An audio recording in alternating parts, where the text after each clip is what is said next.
You know, back when I was in the academy, we would follow every toast with a song.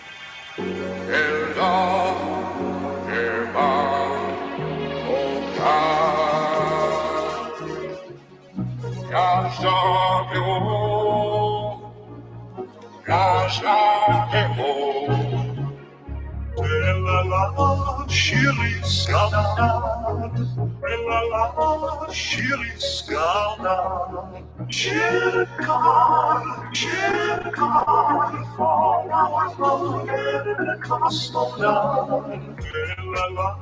shiri skala, shiri skala,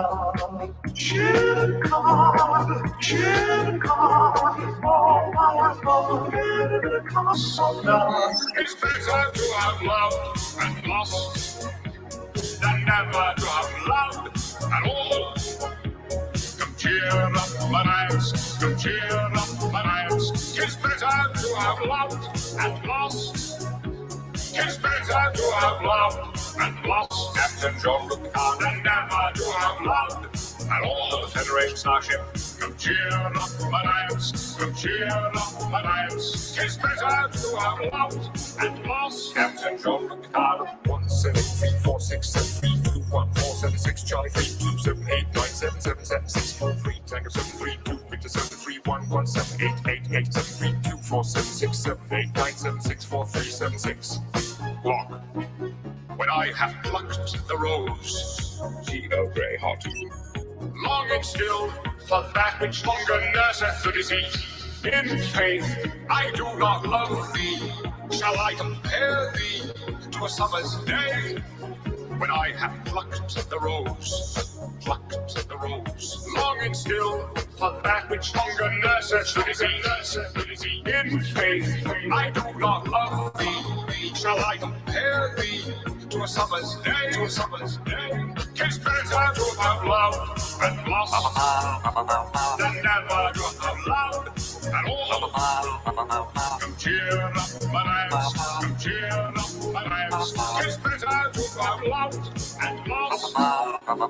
Incredibly unbroken sentence, moving from topic to topic. No one had a chance to interrupt. It was quite hypnotic. Incredibly unbroken sentence, moving from topic to topic. No one had a chance to interrupt. It was quite hypnotic. Shiri skala, shiri skala,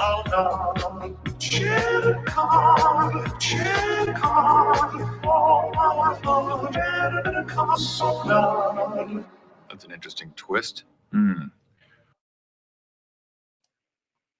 And hello, everyone, and welcome to another Saturday edition of Morning Nonsense. I hope you're all doing well. Hope it's already being a fantastic day. Hope you're having a fantastic day as always. Not only fantastic, but safe. I hope you're all taking precautions, all that good stuff. Don't need anyone, lifting the curve back up or anything like that. But even more so, hope you yourselves personally are doing well and having a wonderful time, making the best of this horrible time in American history or the world history. Same thing almost sometimes. Anyway, hello everyone. Hello, and welcome. Hope you're all ready for some delicious morning nonsense because there's a whole smorgasbord here. There's a lot of things to go over. I think you'll have a nice time. I think so. Let's see here. Hex Harbor, there's your 499. Appreciate that. Before the stream even started. Awesome. Finally watched last Saturday's stream. OMG, that comic sucks so hard. The main character wouldn't need to pay for bottom surgery, missing 2 days. GLHF. Yeah, that was some harsh stuff last time. That was. we read one story from Deadbeats, I think, last time. It was so harsh. I decided to just stop. It was awful. Don't read Deadbeats on your own accord, okay? It'll leave you with some sort of scarring, some mental scarring. It's terrible. And you go back, it just opens up old wounds. It's the worst thing humanity has ever put down to paper, or even digital ones and zeros. It is the terrible. It's still the worst thing I have yet to ever read. It's awful. I'm pretty sure the if there was any justice in the world, they would have to have paid people to read that instead of people having to pay them. But you know, at the end of the day, I guess people now know. I guess it's a lesson. It's kind of like you when you touch fire for the first time or something, touch something hot for the first time. You know it's hot. Okay, you know it's you not to touch hot things. And so I think people learn their lessons, and you know these sorts of people have not been able to really succeed on their own ever since. But yeah, it was awful, awful. I don't think we'll be returning to Deadbeats anytime soon. At least I hope not. Let's see here. Lucky Jinx, are you and me, and you? Absolutely. I don't see why we wouldn't be. Welcome, Lucky Jinx. Welcome, welcome. Let's see, a demon of thy sword. Please show this message to prove my point. Avatar change. Yeah, avatar change. You were once angel of thy sword. Now you are demon of thy sword. I think you changed it last time because we covered Lucifer, the comic Lucifer. And see, Mark in 3D. Thank you for the 400 huff. Sorry, LD, I caught the virus. The Macarena virus. Oh, just be careful and just to make sure you stay away from breakable objects. I hear that the Macarena can get pretty crazy. Light Yagami, I'm glad that I made the right decision on buying a new Switch instead of a PS5 because Sony's being shit at making video games, and if my PS4 dies, I'm not buying any new PlayStation consoles. Well, the thing is, here's the thing. Funny you say that because I have some stuff up here about Naughty Dog and about Sony and about all that delicious nonsense that has been going around, floating around the internet for a while. Hopefully, we get there because I have it lined up and I have some videos on it. But we have so much nonsense to wade through that I'm just hoping that we get there. I'm just hoping that we get there. But first of all, I think it's best to open up anyway. I think it's best to open up with something we all recognize, something we can all immediately laugh at. And here's the thing, I like Joe Rogan, and what does Joe Rogan and the new comic book industry have in common? Well, apparently there is a whole big thing now about Joe Rogan reacting to the new Warriors. So Snowflake, safe space, trailblazer, that be positive, be negative guy, and of course screen time. You can't forget screen time, chat, because screen time is where we got it. That's the guy who's powered by experimental internet gas. That's the guy who gave us the treasure, the gift that never stops giving, the amazing and unforgettable internet gas. Fantastic. And but apparently Joe Rogan caught wind of this, and he reacted to it. So I think we're going to start off with that. I think it'll be a very jovial opening for today. And if you recall correctly, it was yesterday that we actually went over the fact that New Warriors, that Marvel is going to try to open up back their production line. They're going to start making comics again. Later this month, around the 20th or so, and they released a list of comics they're going to put out. But however, one thing that was not on it was the New Warriors. I guess they're trying to sweep that whole debacle under the rug. New Warriors, nowhere to be found. And before that, they're already trying to do damage control. They're already trying to sweep people under the rug with their variant covers, no longer depicting Snowflake and Safe Space. I guess it wasn't enough. Now they kind of seem to have forgotten about the whole thing altogether.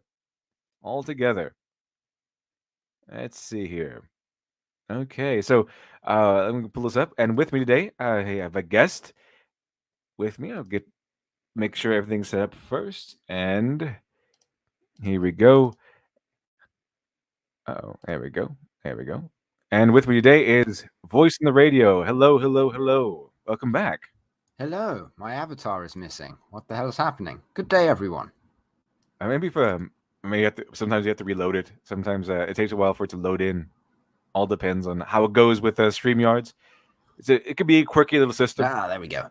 There we go. Awesome. Beautiful. Hello, Awesome. everyone.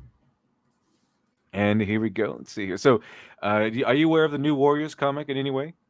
I have seen bits and pieces of it. I don't know too much on it, other than it's not exactly popular. It was so it was one of the wokest comics you will ever see. It was it has a fat main character. It has some non-binary looking things. I don't know what they were, but they're called these heroes are literally called Safe Space and Snowflake, and it was just goodness. awful. It was so woke. Is this the one that that Star Wars girl did redrawings of? Yeah, in fact, not only is that Star Wars girl, but the designs for these characters are so awful that it inspired a wave of Twitter artists to instinctively fix these characters. There's so many of them, and there's so many people trying to fix these characters. It's fantastic. Margio De Paolo, thank you much for the two. Appreciate that. LD, your thoughts on Jordan Peele and Lovecraft?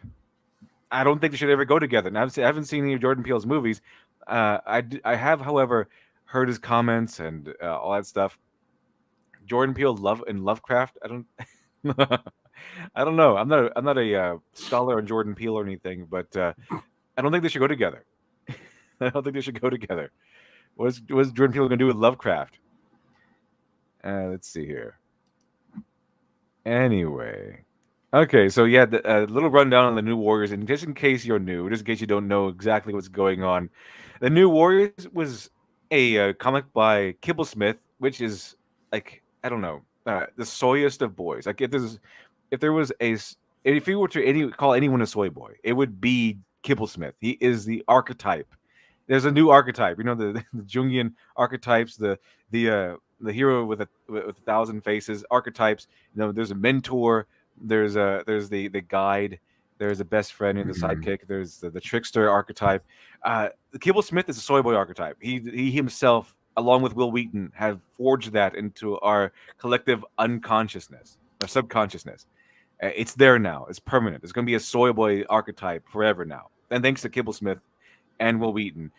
And Kibble Smith, the writer famed for the groundbreaking works like Santa's Husband, created the New Warriors for Marvel, and he is it was so woke that not only did it make the usual suspects upset, like comic book fans, and not only make comic book fans upset, but not even the woke people wanted it. That's how woke it was. And that seems to be the reason why Marvel is sweeping it under the rug, because it was so woke that even the Mary Sue wrote articles hating on it.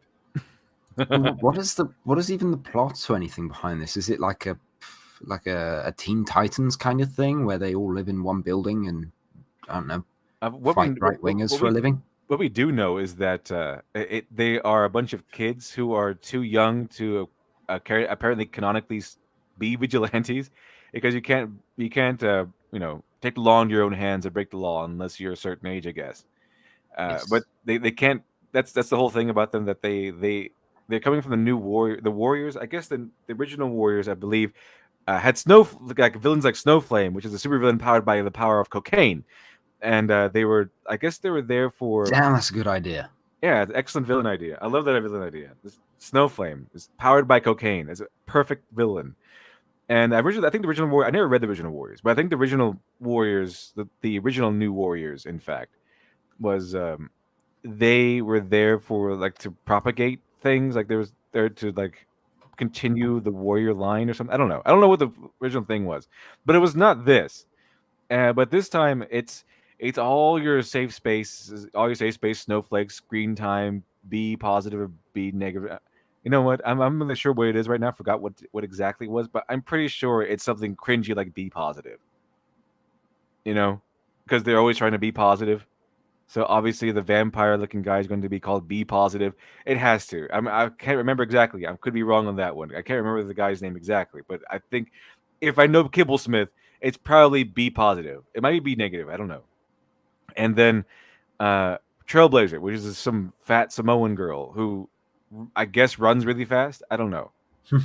But what we do know about this is that they are too young to be heroes, and that I think that's about it. They just they'll know the main thing Kibblesmith harped on was how woke and inclusive they were, and how he got all the character ideas together, how he got the names together. He's like, well, he basically, in no uncertain terms, Kibblesmith essentially said that he got the names this to be a troll, like, because this trigger the audiences. Like, people hate the name Snowflake, so I gave them the name Snowflake. People hate the name Screen Time and Safe Space, so I gave them those names. And I called a fat Samoan girl Trailblazer. She's like she runs fast or something. So that's where we are. That's where we are. Okay, so it is B negative. That's unfortunate. Tom Reese being negative. That's too bad. That's too bad. It would have fit Kibblesmith so well if it was B positive. Let's see here. Lucky Jinx. It was something negative. These characters are so forgettable. So don't worry about it, LD. Yeah, that's the one I forgot. I keep forgetting what that vampire's name was. Barry Ben, will you put the Woke Warriors and Dr. Alpha comic and just laugh at? I might make a 1-page comic because, like, if I'm like, for example, if I'm late on the book, I plan to put out a 1-page comic for every month I'm late on the book, and I'm planning to do like all these satirical stuff, like make fun of women and fridging women and all that stuff, and all these new warrior stuff. So if I'm late, there'll be extra content just making fun of all this stuff. Why would you ever name your superhero Snowflake? Or Snowflake I could get but Safe Space? Yeah, Safe Space. What? Apparently his powers are according to Kibblesmith, Snowflake has the aggressive powers and Safe Space has the defensive powers, because you can't have aggressive males in comics. You can't do it. You can't have men who actually fight or anything like that. You have to have wimpy men. Especially, I don't know why, but especially if they're black. If they make a black character, a black male character, they have to neuter him. I don't know what's with these Marvel writers, but it's kind of creepy. But but the powers of Safe Space is that he has defensive powers, like he has barriers and stuff, like how I guess Violet from Incredibles or whatever. Oh, okay. And he has defensive powers, and usually these are usually associated with female superheroes, but they gave him these powers instead. However, the twist here is that he can't use them on his own. He has to use them to defend other people. So if he's in trouble, he can't use his power to defend himself. Only other people. That sounds like a needless crutch to have. Yeah, it's really neat. I think it's more of he's trying to put forth a message rather than an actual usable power. Let's see here. Lucky Jinx Trailblazer is basically Fat Dora the Explorer. That's essentially right. He's essentially Fat Dora the Explorer, who's grown up, I guess, ate too many enchiladas, and now she's a 300-pound superhero. I don't know. Maybe that would be an interesting way for her to have gotten powers. These designs look terrible. Yeah, they are. They're absolutely awful. They don't look like realistic designs. They look terrible. They look like they're like the weirdest weirdos in one of those nightclubs you see in the Matrix or something. Like one of those crazy fetish nightclubs. And in the Matrix, they actually went to a fetish nightclub to film those scenes. Let's see. Fucking approved this. That's why I said last time when we covered the New Warriors the first time. I said there's no way a clear-headed editor would approve this, and so I said that Marvel should just fire all of the editors and hire some high school bullies, and you'll get a lot better results when you have bullies, mocking these writers when they come up with these horrible scripts and send them across their desk. It's like one of those things you say, okay, class, we're going to come up with a short story, create for a literature project. You say, create 5 characters, create a short plot, blah, blah, blah. And this is something the 13-year-old girl would come up with. Yeah, it is. I think in fact, it's what Kibblesmith has the brain of. This is not an idea worthy of a multi-million-dollar corporation. Absolutely not. And Kibblesmith is he seems to be he's not a writer from logic and good storytelling. He seems to be a writer from emotion. So he wants to trigger the bad guys. He wants to trigger us. We're the bad guys. We're the bad guys radios. He wants to trigger us. So that's what he did. That's why he didn't, like I always say, that's why these comics don't sell. That's why everyone finds them terrible, because they don't come from a place of passion or a place of storytelling, or a thing, something that came from something he loved. This came from a place of bitterness, a Mm. place of hostility, and so it tastes awful when you read it. Zayukia, though generic, Safeguard is an infinitely less cringy name for a safe space. No, I think so too. Safeguard sounds better. It actually sounds like a superhero's name. Safe space sounds it sounds like a, I don't know, a Saturday morning cartoon, like a low grade Saturday morning cartoon. It sounds like the kind of parody you'd create to annoy people. It's Yeah, like, yeah, this is the personification of all of you people who talk about safe spaces. essentially, yeah, pretty much, pretty much. But here we go.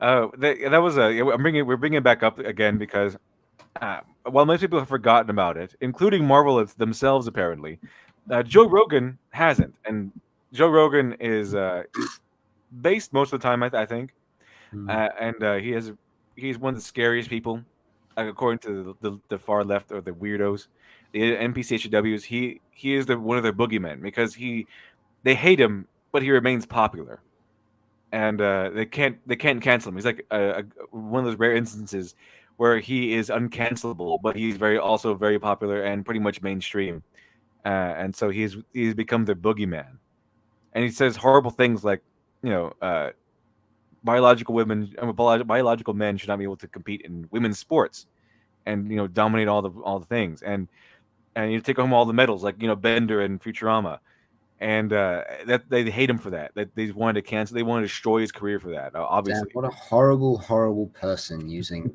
science and reasoning.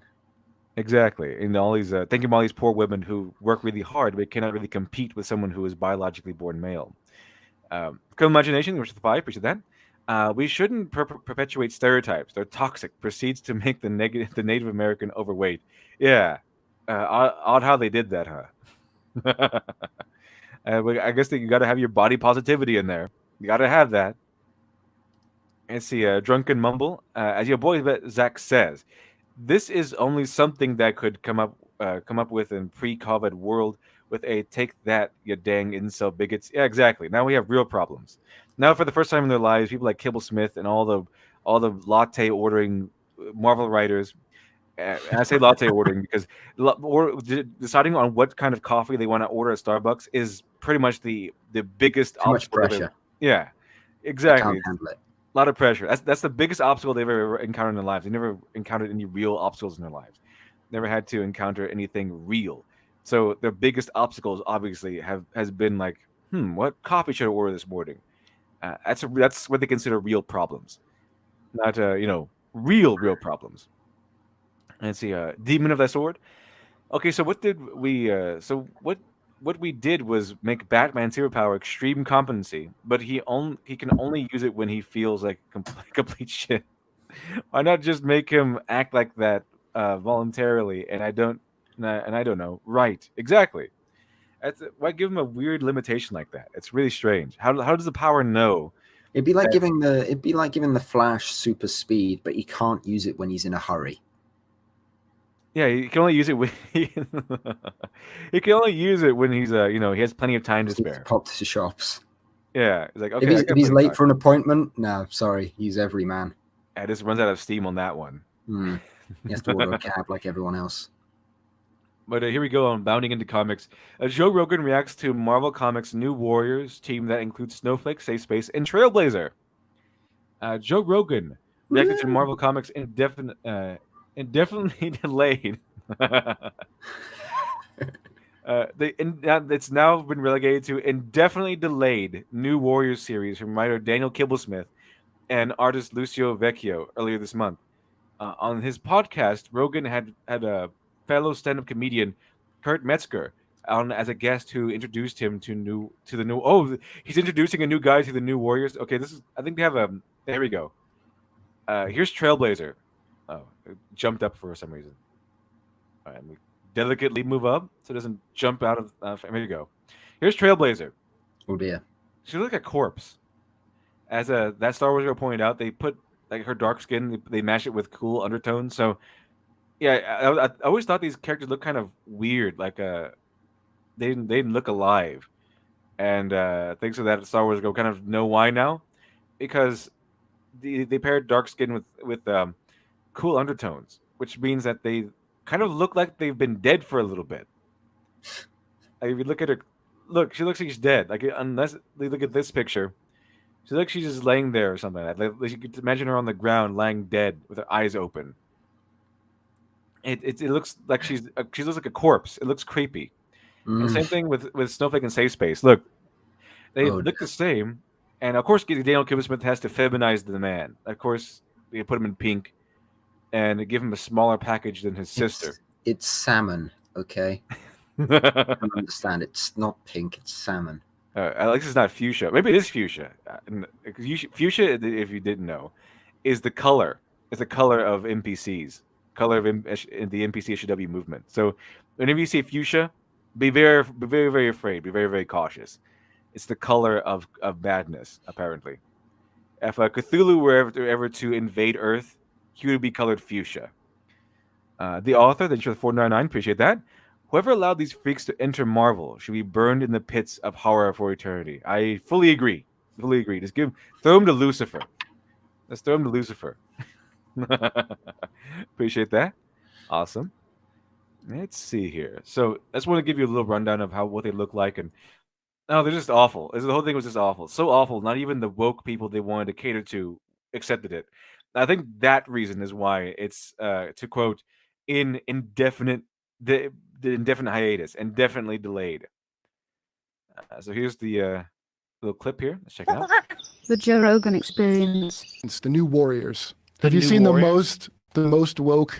No. What is it? Is the most? Oh, this guy is introducing Joe Rogan to it. Oh, we're in for a treat then, chat. We're in for a treat, radio. We're in for a treat. It's gonna be great. We get to see someone experience live being exposed to the New Warriors for the first time. Hello, Gary Stu. Please don't throw anyone to Lucifer. He already suffered enough having SJWs go there after death. Oh yeah, that's right. They all go there, I suppose, don't they? Noble Commando. Fuchsia is the color of the color out of space. The book of the same name. Yeah, so that's it. That was it. That's a pretty good point, Noble Commando. Fuchsia is the color out of space. That's it. A color we've never seen before, never beheld by man, is the color fuchsia. That's the color of madness, the color of Cthulhu. And let's see how maddening this gets. You're just gonna look. It's a joke. Really? Yeah. So this is the kind of thing he would be laughing at. Okay, and people. I haven't read comics for since I was a kid. Yeah, I like comic book movies, but everybody likes the movies, but they should. It should be easier than ever to give kids the comics. Okay, what is this? So this is. Oh, okay. We have talked about this. Oh, by the way, I think this same interview. The same guy that shouted out your boy Zach. He brought him back up again. Diversity in Comics / Comics Matter. He brought him back up again. The guy who pretty much pioneered Comicsgate. We took all the slings and arrows first, and then kind of faded in the background a little bit. He's still doing good. In fact, he has a new campaign out. Let's see here. So, have you seen Joe Rogan? Any voice on the radio? Or have you often watched his show? If you're there. Let's see here. Drake the Duelist. I really feel bad about all this cringe and how we know it comes with woke nonsense writing. I've literally written better purple-haired lesbians myself than that these woke writers ever have. Yeah, you can write these characters like they want to write.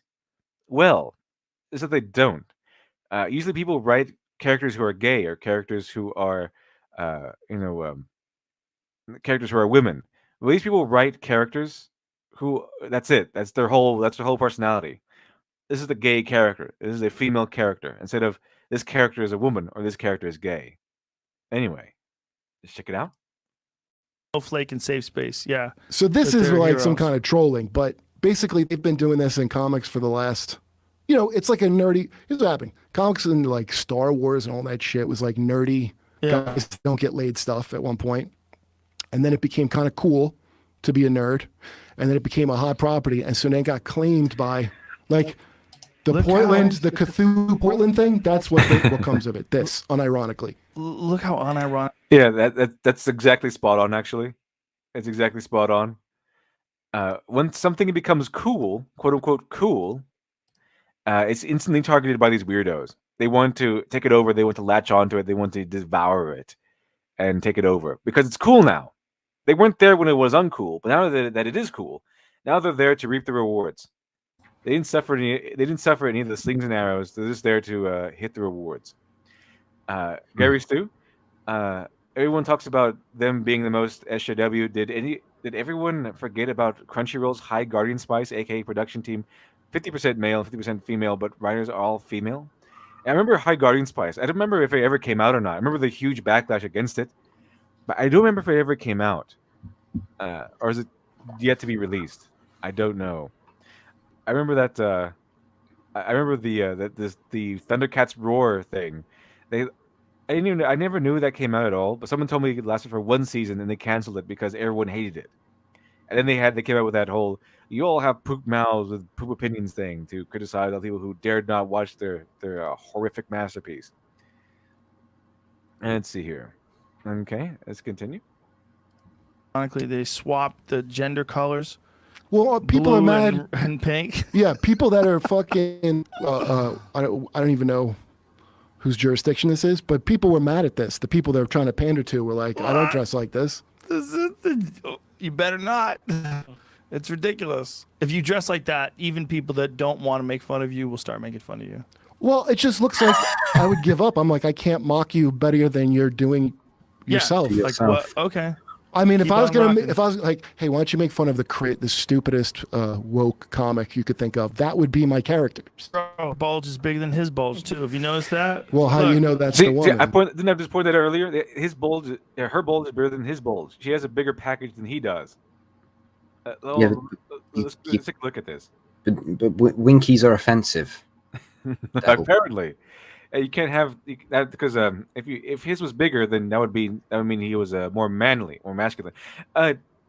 If you were okay, let me. So what do you know about the background voice in the radio about the character Safe Space in particular? Do you know anything about his? I know absolutely nothing about any of these people. Okay, yeah, fantastic. So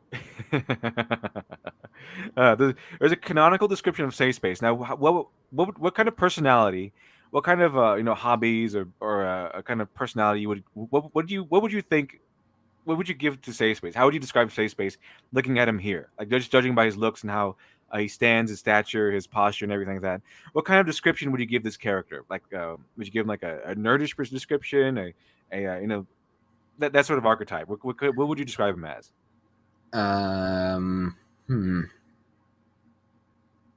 Timid, but articulate, not very active, would rather stay at home and pet kittens.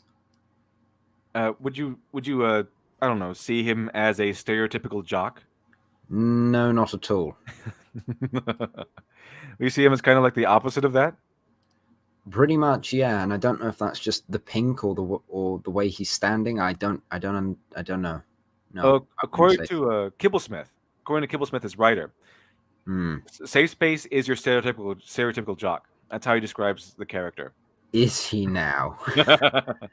Yes, I'm sure. It probably would help if the boy and the girl weren't dressed the same. I bet you it would. All right. Give the man a leather jacket to wear or something. No, this gave him pink and they gave him smaller balls than his sister. Anyway, on to our to join us on our journey into hell is your boy Smud Boy. Welcome back, Smud Boy. Glad to have you. Hey, how's it going, guys? Sorry I'm late.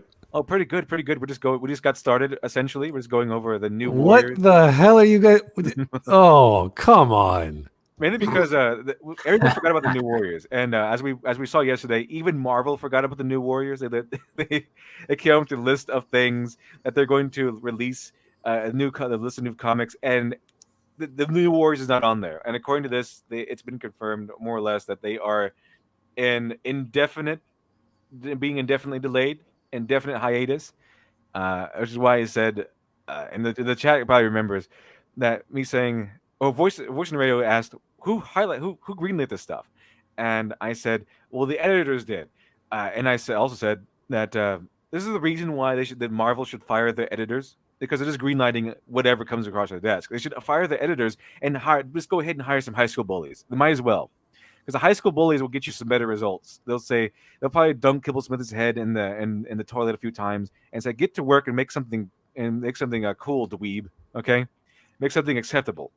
Children would have better knowledge of marketing comics because you know what? They watch the movies and they go, "Wow, I really like Iron Man. I really want to buy an Iron Man comic." And it should be so basic that there's a higher medium or a new media like video games or movies or what, even a Netflix show. It's like, oh, this is popular. Guess what we should do? Sell other stuff.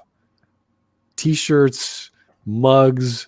Hey, you're in the comic book industry? Oh, that came from the comic book industry? Where are the comic books? I don't know any Iron Man. I haven't seen them advertised. I haven't seen any new comic books coming out that, oh, this is a new arc for Tony Stark or this is a new arc for Thor. What do we got? We got Thor is now a woman. We have a movie coming out that Thor is going to be a woman. It's like, what are you guys doing? Like, that doesn't make sense. Thor's now an inheritable name. Thor is now a woman, and the Iron Man is now a 15-year-old black girl.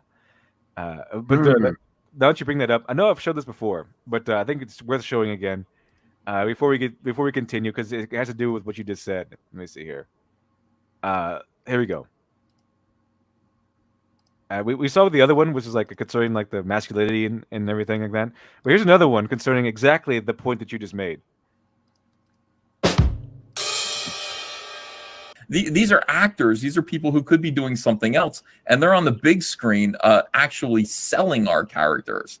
And we can't make it work because we're in the comic book industry going, well, yeah, Robert Downey Jr. is pretty good as the Iron Man, but I think it'd be much better if we just killed him and just added a little teenage black girl with a bad attitude. Yeah, I've said this before, but I'll say it again.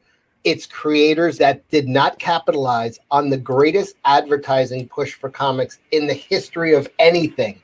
You had the biggest 20 run of movies ever made. It's unprecedented. And what did you do? When everybody in the world knew who Tony Stark was, who Iron Man was, and they went into a comic store, who was it? It was Riri Williams.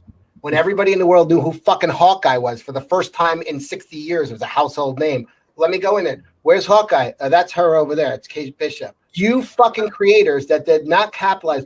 Well, I want to see Thor. Where's his comics? Oh no, it's her. It's that woman.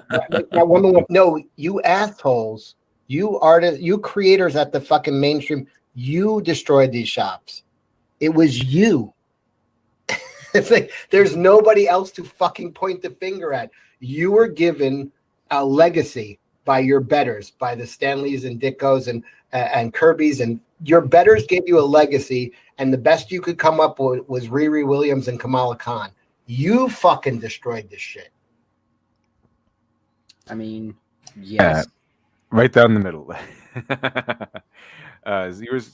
You're spot on, Smart Boy, on that one. Yeah, well, we're thinking about new media. Like eventually, we're going to get like VR stuff. Like VR is going to take off. We don't know when. Probably after I'm dead. I have no idea when the technology gets there, right?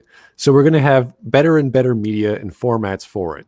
So we're going to get VR. Everyone's going to be high on VR, but we're still going to have movies. We're still going to have 2D video games. We're still going to have books and comics and radio shows. I don't know about radio dramas. I don't think they're around anymore, unless you're in Japan or China. They still like that. But you have to then sell stuff associated with the high medium or the most popular media, because people want more. They want more of what they like. So if you like the vanilla flavor in ice cream, like, wow, vanilla ice cream's amazing.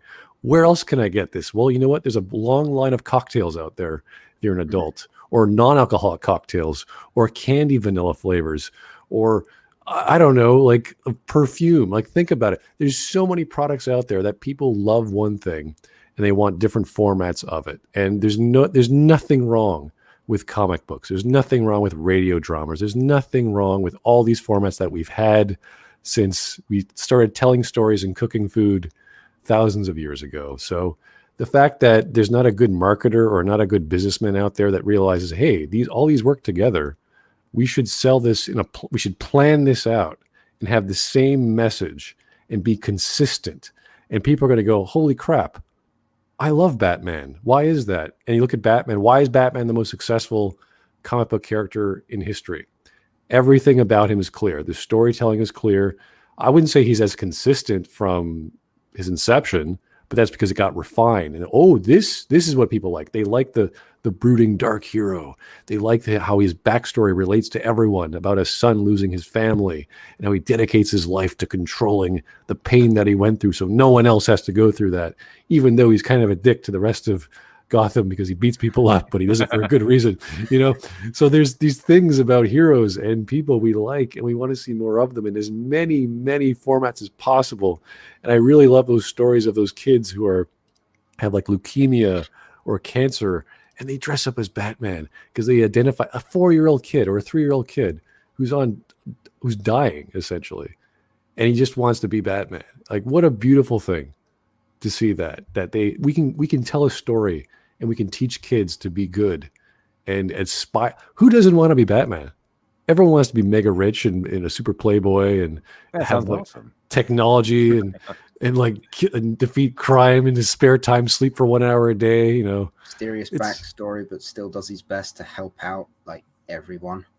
It's beautiful. It's a beautiful story, and he's the most popular guy, not because he has superpowers, although sometimes he does, but that we need these characters in our stories, in our life. Like, just to have a sticker on your phone. Oh, Batman logo. It's like, I'm Batman. I want to be Batman. Yeah, these heroes used to be inspirational, but now they're just stand-ins for weirdos. They want to live throughout their weirdo fantasies. It's really strange and very off-putting, and there's a reason why these things don't sell. Oh, the strange thing about this stuff is even I'm in Toronto. There's lots of weirdos around here, but you know what? There's some also nice, mature weirdos who are like, you know what? I'm a trans person because this is how I am. This is how I was born, et cetera, et cetera. But you know what? They like the same stuff we like. Mm. They like the masculine males. They like the feminine females. They realize their bodies are a certain way. Or maybe sometimes they don't. Maybe they're confused. But the people I've talked to in Toronto, they're very smart. They're very mature. They're not dumb about they look in the mirror. They're not stupid. They don't lie to themselves. And same with homosexual men. They're attracted to men who are masculine. They're attracted to all the things that we are, just in a different perspective. So I see nothing wrong with having characters of this denomination.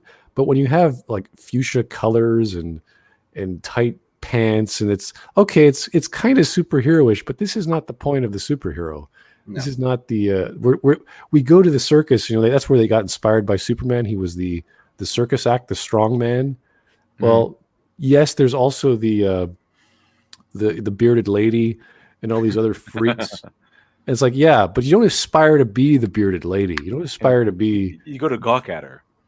Yeah, you go, wow, that's weird and creepy. Whoa. And then you look at the strongman. Wow, look at that guy pick up 200 pounds or whatever. I want to be that guy. That's the guy you want to be. You want to be the guy who's really strong. Yeah. So maybe the guys who saw that go, oh, we could do the rest of the circus lineup. We could do the monkey man, or we could do, I don't know, the guy who breathes underwater. Who knows? So these things are there. They don't understand why they're there. And they decided to go further, and they threw I guess you could say social justice. I don't think it's even that. I think it's just bad ideas. And these modern writers don't seem to be. They seem to have like seen people write before, but they haven't done the due diligence. Like they haven't done their Neil Gaiman really went into this stuff. He studied his own work. He made sure that what he did was right and how he wanted to improve. And that's why a lot of writers did. They go into a lot of good writers. Like the old good writers. They perfected their craft. They looked into the building blocks and how things work. And these modern writers don't seem to do that. They see, okay, how do you write? You make a character, you make them do stuff. That's it. Yeah, it's more than just the events of a story. You have to get inside the character. And if you really want to, like, you could probably tell a good story with these guys, but if you're not getting into why they are the way they are, and you go, oh, you're just really messed up, like you're not going to get much out of it. And once you find that out, because a lot of great stories about Marvel, even the ones that bombed, like Generation X, I enjoyed because it's like, oh, these are kids. They're just like me. They just happen to have their face blown off, or can stretch their skin very far, or can tear their skin off and become something else. So that's what Marvel is known for. So I'm not like saying this is a bad idea. There might be a market for it, but the average person is going to go, what is going on here? Why is this happening to Marvel? If only there were a market for it. Did you know? I think you know this already, but the new Warriors stuff was so disliked that even the Mary Sue didn't like them. Wow, that is noteworthy. I hate the Mary Sue because it's just a stupid rag of a website. It absolutely is, yeah. And if you try and leave a comment there, it gets flat. Like you just say, well, maybe Alfred shouldn't be gay. I don't know. Just maybe. It's like boom, gone. You're a horrible person for having a differing opinion. Exiled for wrong think. But even they came out against this stuff. Like even they came out against New Warriors, which is why I think it's being it's on like permanent hiatus or indefinite hiatus, as they say. Let's see here. Rocket Salix for $1.99. Fuchsia is the color of Splanesh, the chaos god of FX says. Wow. Fantastic. A Demon of Thy Sword says, also, I love the natural running gag where every time Smudboy walks in, he immediately regrets it and hates what's on screen. This has been happening the past week. I don't know why. People like it. I don't know why. We love radio. I think they realize my entire channel is about me hurting myself. And the stoicism I have to learn to keep up. People seem to enjoy it for some reason. I don't know why. Oh, God. Drake the Duelist, I kid you not, when the MCU inspired me to get into comics, the first thing I found was when I searched for was how Captain America hailed Hydra. Yeah, nobody liked that. Nobody wanted that. But that was Mark Waid. That was Mark Waid getting back at America because they had the audacity to elect Donald Trump to presidency. So he turned Captain America into a Nazi. Wait, was that a What If comic, or was that authentic? No, it was an authentic storyline. They actually made the real Captain America into a secret Hydra agent. They had to walk it back because Mark Waid I think he's literally insane. But yeah, I think they eventually walked it back or something because you can't have Nazi Captain America. It doesn't work that way. Sorry about that. No problem. Welcome back. So Drake the Duelist says, I'll stick to Punisher Max and classic Adam Warlock. Thank you very much. Punisher Max, especially Garth Ennis, awesome. Yeah, that's one of my favorite runs of all time. I think a big part of it as well is honestly just sort of design. And I mean that both in conceptual and actual aesthetics. You need something that's going to actually stand out in the broad world of your superheroes because it's such a lucrative market now, which is why something like Batman, what Batman looks like, and that's one part down to the way he's portrayed, and one part down to how he actually looks. Yeah, I mean, you can really literally have like a silhouette of Batman, a silhouette of Superman, a silhouette of Wonder Woman. You can tell who these characters are. Who are these characters? These are like, if you have a silhouette. Do you remember what Safe Space looks like? Is that the guy in pink? Yeah, that's the best you can. That's the best you'll probably get out of it. What's silhouette of Safe Space look like? A generic bald man. That's what he would look like in a silhouette version. Well, the silhouette's one thing. It's another thing to have. You know what? I like fuchsia. I'm gonna color my hair fuchsia. I'm gonna get fuchsia earrings. My clothing, just pink everything. His underwear, maybe. Like, what the hell is he doing? Like, that's ridiculous. Yeah, and have a friend who's like a goth in school. It's like, I get you like black, but I mean, I'm not going to argue it doesn't go with everything, but still, it's come on. Having smaller package than your sister. That's pretty good. Oh, Jesus. I'm not looking at the bulge. I'm just like, look at the colors. Too blinding. Yes, you are. There was an artist named Carlo Rowe, and he mentioned that. He pointed that out, that how come their crotches are the same size?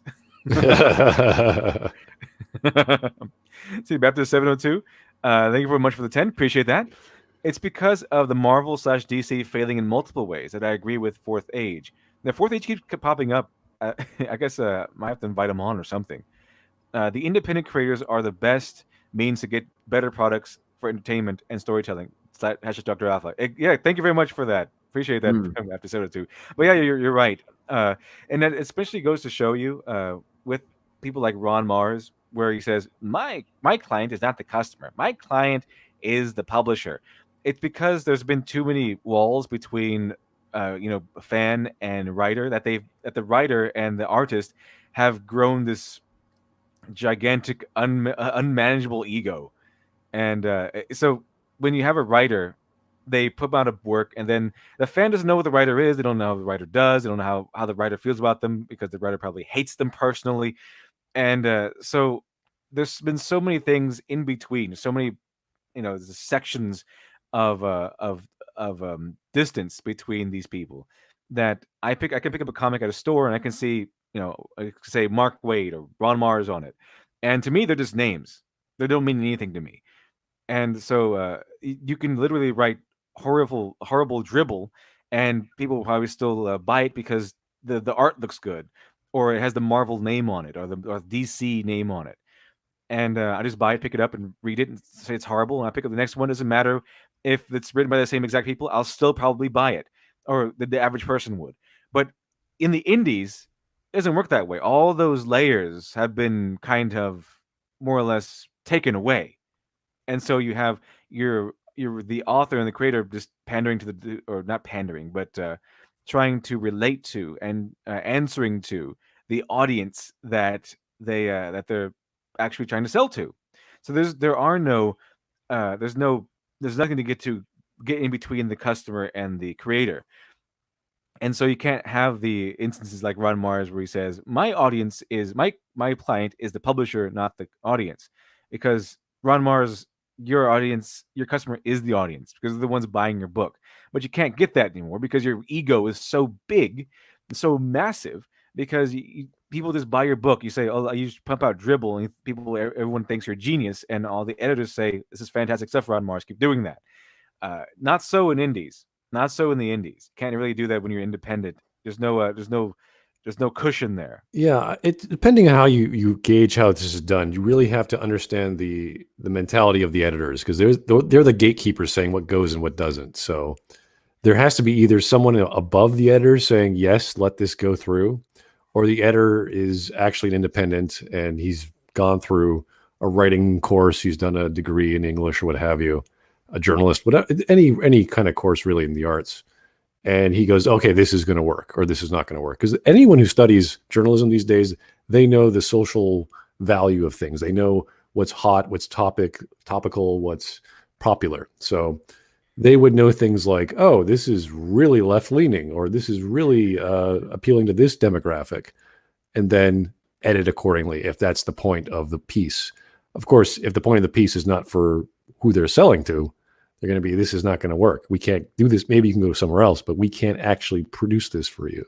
Yeah. So it's proven this doesn't work. That no one buys this stuff. That one, I remember I don't know if you remember, but we brought up that the Iceman incident where they canonically made him gay by having Jean Grey mind rape his brain until he was gay. That one sold so terribly that they actually, if you're a comic book shop and you ordered maybe 100 of those, they sent you 200 so that they could bump up the numbers, but they couldn't sell the 100 they bought in the first place. No one was buying these things because no one wanted this weird new version of Iceman that they made for diversity reasons. They wanted the old Iceman. People just wanted the old Iceman back, and like you said, it's all down to the editors. And unfortunately, the state of Marvel has grown to such a horrible degree that the editors cannot critique things like this. Like if you put like a fat a Native American woman as the lead of your new superhero team, you cannot, as an editor at Marvel, say no, this is a bad idea, or else you'll be fired, or else you'll be canceled, or whatever they want to call it. So they have to greenlight if it's diversity, or if it's like inclusive or whatever. If it's this far left leaning, whatever it is. That's interesting, because if you were to apply, like there's various grants in the Canadian federal government. Let's say I wanted to write a story or do some sort of tutorial or something, anything informant about Canada. So if it's French, if it's Native American, or it has some sort of historical value, they're going to give you money. So this, I don't know if that's the point of it, which started off the whole liberalistic view of accepting things in Canada. Because in Canada, we sort of accept most multiculturalisms or most multicultural communities. But when it comes specifically to Canada, we're looking at the French Canadian, and the Native American. So if you want to go to some sort of symposium, which is up north, they're going to give you money for traveling. Or if you want to write a book about the history of the Navajo or what have you, they're going to give you money. So that would be more of a federal grant idea. And that might have made its way down into the whole left-leaning ideas that, oh, we should be more inclusive. This is going to actually help you financially, etc. So I don't know if that's the point. I don't know if that's what caused it, but it's certainly an element of finance when you're trying to make something or do something in Canada. Oh, absolutely, and that would make sense. You know, it makes sense that they could they're actually making money off this stuff, or actually just getting money off from the government, or something like that. But they're not making a penny off of this. They're losing money off of this. They're devouring the local comic book shop to push this agenda for agenda's purposes. And see here, Rocket and St. Alex for $4.99. The people who do this want to change people to their freaky worldview. They are so bitter and twisted, they want to prove everyone is as bad as them. Yeah, they're basically have the mindset of the Joker from The Dark Knight. I want to prove to you that everyone is horrible and racist and bigoted, and I'm going to do this with this comic. And they want to tell you how they essentially want to preach to you and tell you how bad of a person you are personally, and they want us to pay them to do that. No, thank you. Not everyone is into that sort of thing. I'm pretty sure there are people like that. I'm pretty sure it's a whole entire fetish, but most people are not into it. The Holy Ninja, thanks for the 2. Nick Spencer did the Captain Hail Hydra storyline. See, I remember that one, and I remember Mark Waid was kind of like he enjoyed it, or he might have been part of it or something like that. I remember Mark Waid being associated with the Hail Hydra stuff. Let's see here. I know he was really big on being anti-Trump and how he wanted to put that in the comic books. Alex Halo, thanks for the 5. Appreciate that. They kind of walked it back, LD. The real cap is still a Yahtzee. They created a new cap with that cube. So I didn't keep up with that because I didn't want anything to do with it. But I did see the huge controversy with Hail Hydra, Captain America. It can't still be a Yahtzee because I remember it was canon. Like it was the actual Captain America who was an agent for Hydra this whole time for some reason. I just woke up and I noticed that Nazi is actually trending on Twitter. I was like, what the hell is going on? I think it's Illinois Nazis from Blues Brothers, I think it's a thing from Blues Brothers. I don't know why, actually. I don't know why that's happening. Apparently, this day in 1945, one of the most famous photos of World War II was taken in German capital Berlin, raising a flag over the Reichstag. And it shows I guess that's a Soviet Union flag over Nazi Germany, World War II today. That's cool. I don't know all the historical significance of today, so maybe there's some relevance here. But to see that without historical significance is like, oh no, what are the left rambling on about now? Who's a Nazi today? They always want to bring up Nazis. I don't know if Nazis probably would have been almost forgotten except for video games. If it weren't for these people, this every day, Nazi, Nazi, Nazi. Marsha, Marsha, Marsha. Nazi, Nazi, Nazi. Every day, all day, every day. It's just name calling. Yeah, pretty much. And no one takes it seriously anymore. No one takes Nazis seriously anymore. It's become a joke. Welcome, Shiny, by the way. Welcome. Oh, Shiny, how's it going, buddy? I was just confused. I was like, what is this link that's been posted in Movie Night? It's like, oh, it's StreamYard. I didn't realize there was a stream going on. It's the Lucky Jinx, thank you much for the 5. These people should really learn how to write better by picking up plot-focused creative writing by a fellow named Stephanie. Sounds nice. I'm pretty. From what I've heard, he's excellent. He knows his stuff. I highly suggest it. And if you have any questions, you could always talk to me personally. I'm more than open to discuss literary criticism and writing. So awesome. getting all kinds of plugs in this one. Appreciate that, Lucky Jinx. Well done. Appreciate that. Very, very smooth, I have to say. Very smooth. Yeah, that was awfully kind of you. Thank you, sir. Let's see here. Snowflake and Safe Space. That's what we're talking about, and how awful they are. And okay, Smudboy and Shiny, were either of you in here when we talked about the canonical explanation for Safe Space, like what kind of character he is? Yeah. No, I don't think I was. I covered it on my channel, so yeah, I know. Okay, so yeah, so Shiny, looking at this guy, Safe Space, what kind of personality would you give this guy? Personality. If clothing could talk. Maybe someone who's I I don't know. I'm very perplexed about what this person is that I'm looking at right now. It's very confusing what they're supposed to be. Yeah, back in high school, we used to do this with friends. Like we would say, your hairstyle matches your personality. We say, okay, yeah, you're kind of like a rocker guy. You're kind of like a chilled out, stoic fellow artist. You're an angry little, like we have these emotions we associate with hairstyle. So just looking at this guy, I was like, okay, he's a punk rocker. He's punk. He's got pink hair. It's sort of kind of a buzz cut thing going. He's got even has the hair on the side of his face. Like, all right, he's not too young. All right, he's got some growing. He's got the earrings. You're like, okay, that's kind of strange. Maybe there's a motif going, but the motif is just I have one color, and that's it. He just really loves pink. I know. Would you say he was so shiny? Would you say he was like a nerd, a club kid, or like what kind of personality or ideas you think this guy would have? God, I honestly just can't say. I don't know. Would you describe him as a stereotypical jock? No. Football player jock? Well, no. Canonically, that's what he is. Well, keep in mind that also here in the UK, football players are much a different stereotype than American football players. That's what Safe Space is described as. He described it as a stereotypical jock. That's stupid. Just no. I look more sporty than this guy. Come on. She almost has almost as much muscle tone as this guy does. And she has a much bigger package, obviously. And then we have her. If it's revealed she has male genitalia, then I'm like, hey, okay, that would be confusing because she has, this dysmorphia of her body, and that's totally acceptable, right? I didn't notice it until you pointed it out, but yes, she does. Thank you, Colaro, the artist, to point that out to begin with. They pointed out to me anyway. But yeah, it's kind of it's very strange, very strange. And that Star Wars girl actually did redraws of this, purposely taking away her package. And, Loads of people have done redraws of this. I've sent you a couple examples. Yeah, actually, it's fantastic.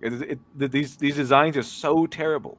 Trailblazer is still my favorite, though. Trailblazer is it makes no sense. She's this giant girl who's the first in line. I don't know how. Now I've met people who are athletic and they're overweight. They're actual joggers. So that can happen. Yeah, there are physiques where you are like pudgy or what have you, and you're really good at one thing like jogging or weight or powerlifting, whatever. But the thing is, she has a power of a magical bag, and we don't know what it does. But obviously, there's a map inside of it. Where she goes backpack, and then she sings a song, and a map comes out or something.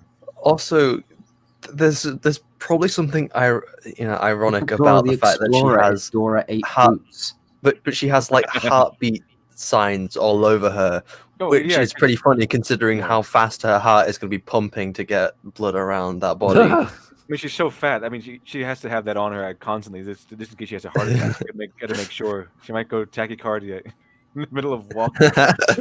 She might have a heart attack while trying to run in front of everyone else because apparently she's the first one there.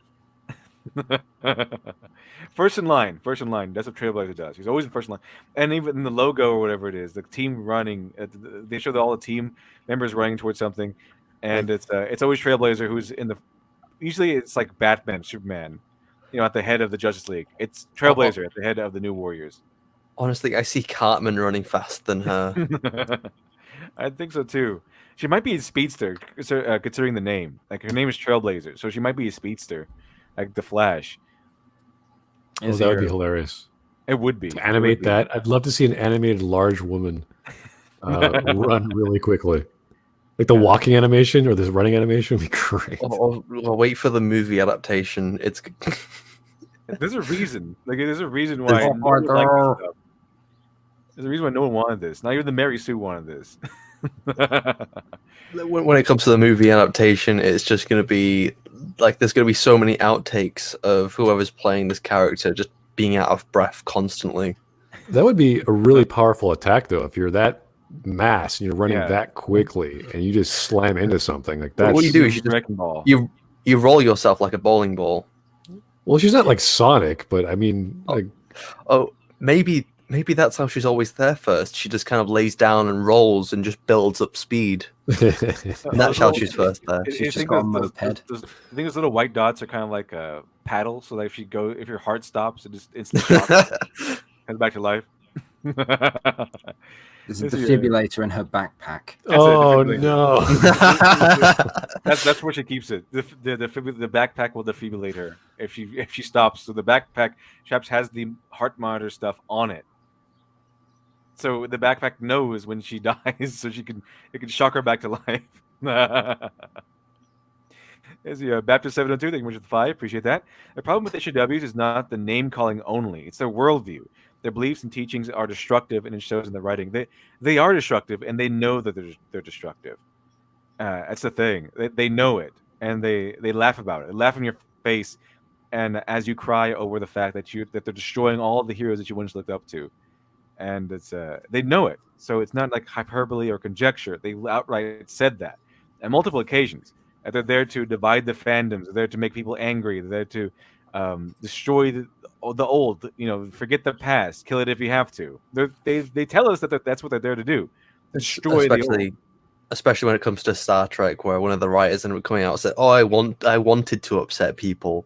Yeah, with the guy who ran Picard into the ground. That's when you know you're backed up against the wall, when you say, "Yeah, I made it shit on purpose." And there's a difference between wanting to upset, like say an author really wants to upset their audience, like by killing off a protagonist or what have you. There are ways to do that. We've seen that before. So it's not this impossible thing. You want to cause controversy, like by killing off Superman or what have you. But like there's proper ways to appease your audience and do something controversial at the same time.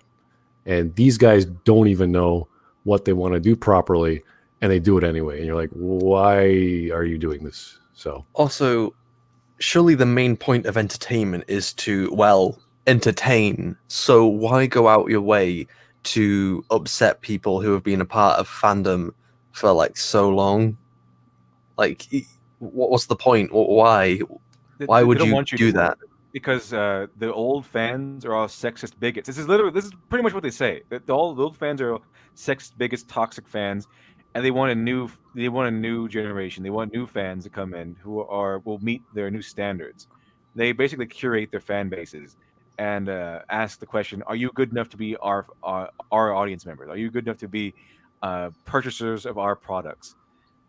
I guess if they don't want my money, I'll buy the Orville on Blu-ray. Yeah, no, they don't want your money. If you don't agree with them, they I've been told this directly. They do not want my money. They don't want your money. They don't want Don't like my money. politics. They don't buy it. They don't want Voice in the Radio's money. They don't want your money. Okay, they don't. They told me this directly. If you don't like my politics, don't buy my book. See, they've forgotten. What they've forgotten is to make a course correction to appeal to big dumb fanboys. Oh God! Every time, big dumb fanboys. Keep forgetting to make the course correction to appeal to us big dumb fanboys, because we're the ones who actually like their stuff. Or we used to anyway. It's Rock and St. Louis for $1.99. Can you guys explain what non-binary even means? I don't think even non-binary, the people who the activists can even explain that. It's a mental illness. Well, binary meaning 2, so it's either 0 or +2. So it's like, okay. They say non-binary, but believe in bisexual people. Okay, sure, fine. I forget which one it is. If it means both or neither. It has to be. They say it's like the non-binary. So it's not more than 2 or less than 2 or something like that. But they also respect bisexual people, which means bisexual people are. There's only 2 there. So I don't know. I don't think they know what language means anymore. And see, a Demon of the Swords says, Literature Devil and entire chat. Everyone keeps misappropriating my gender. Him and her are not appropriate pronouns for a combat toaster. Please refer to me. Son. Thank you. Retreats to hell. Awesome. Thank you very much for that one. That reminds me immediately of Old World Blues, the toaster who just wants to burn the world. It's like, Pretty much. That's what they want. So the Joker as a toaster. That's interesting. And see, Light Yagami, The Killing Joke is a controversial comic, and it didn't piss off comic book fans and that bought and read comics already. Yeah, odd how good writers can do that. How they can make interesting, controversial comic books and not anger the fans that like them. It's like it's possible or something. I think because we've read these good like Alan Moore's stuff. It's like, oh yeah, that's how you push the envelope and do something that people weren't expecting, and we're like, wow, that's a great take on superheroes. Thank you, Alan Moore. Yeah, I mean, Alan Moore is insane. Like he's legitimately insane, but he's an excellent writer, and those two things tend to go together. I'm not really sure why. But yeah, Alan Moore is legitimately insane. He's a wizard. He's a now, to be fair to Alan Moore, I did read his philosophy. I listened to his philosophy. Very interesting philosophy.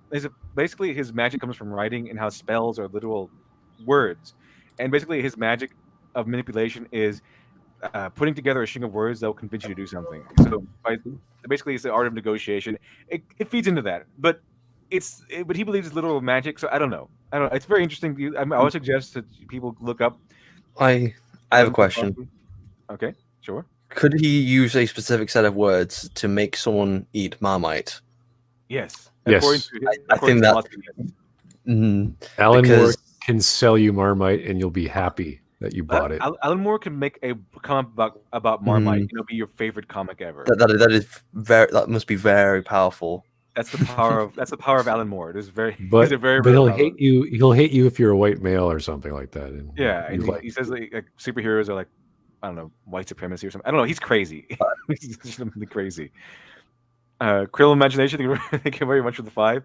I'll try to explain. So NPCs think everyone is like them, robots, but they seem to think that they can go beyond ones and zeros. Yeah, exactly. Everyone in their world, everyone's a sponge, a genderless alien. Everyone's a Ken doll. It's very strange, very, very odd. These people are not really.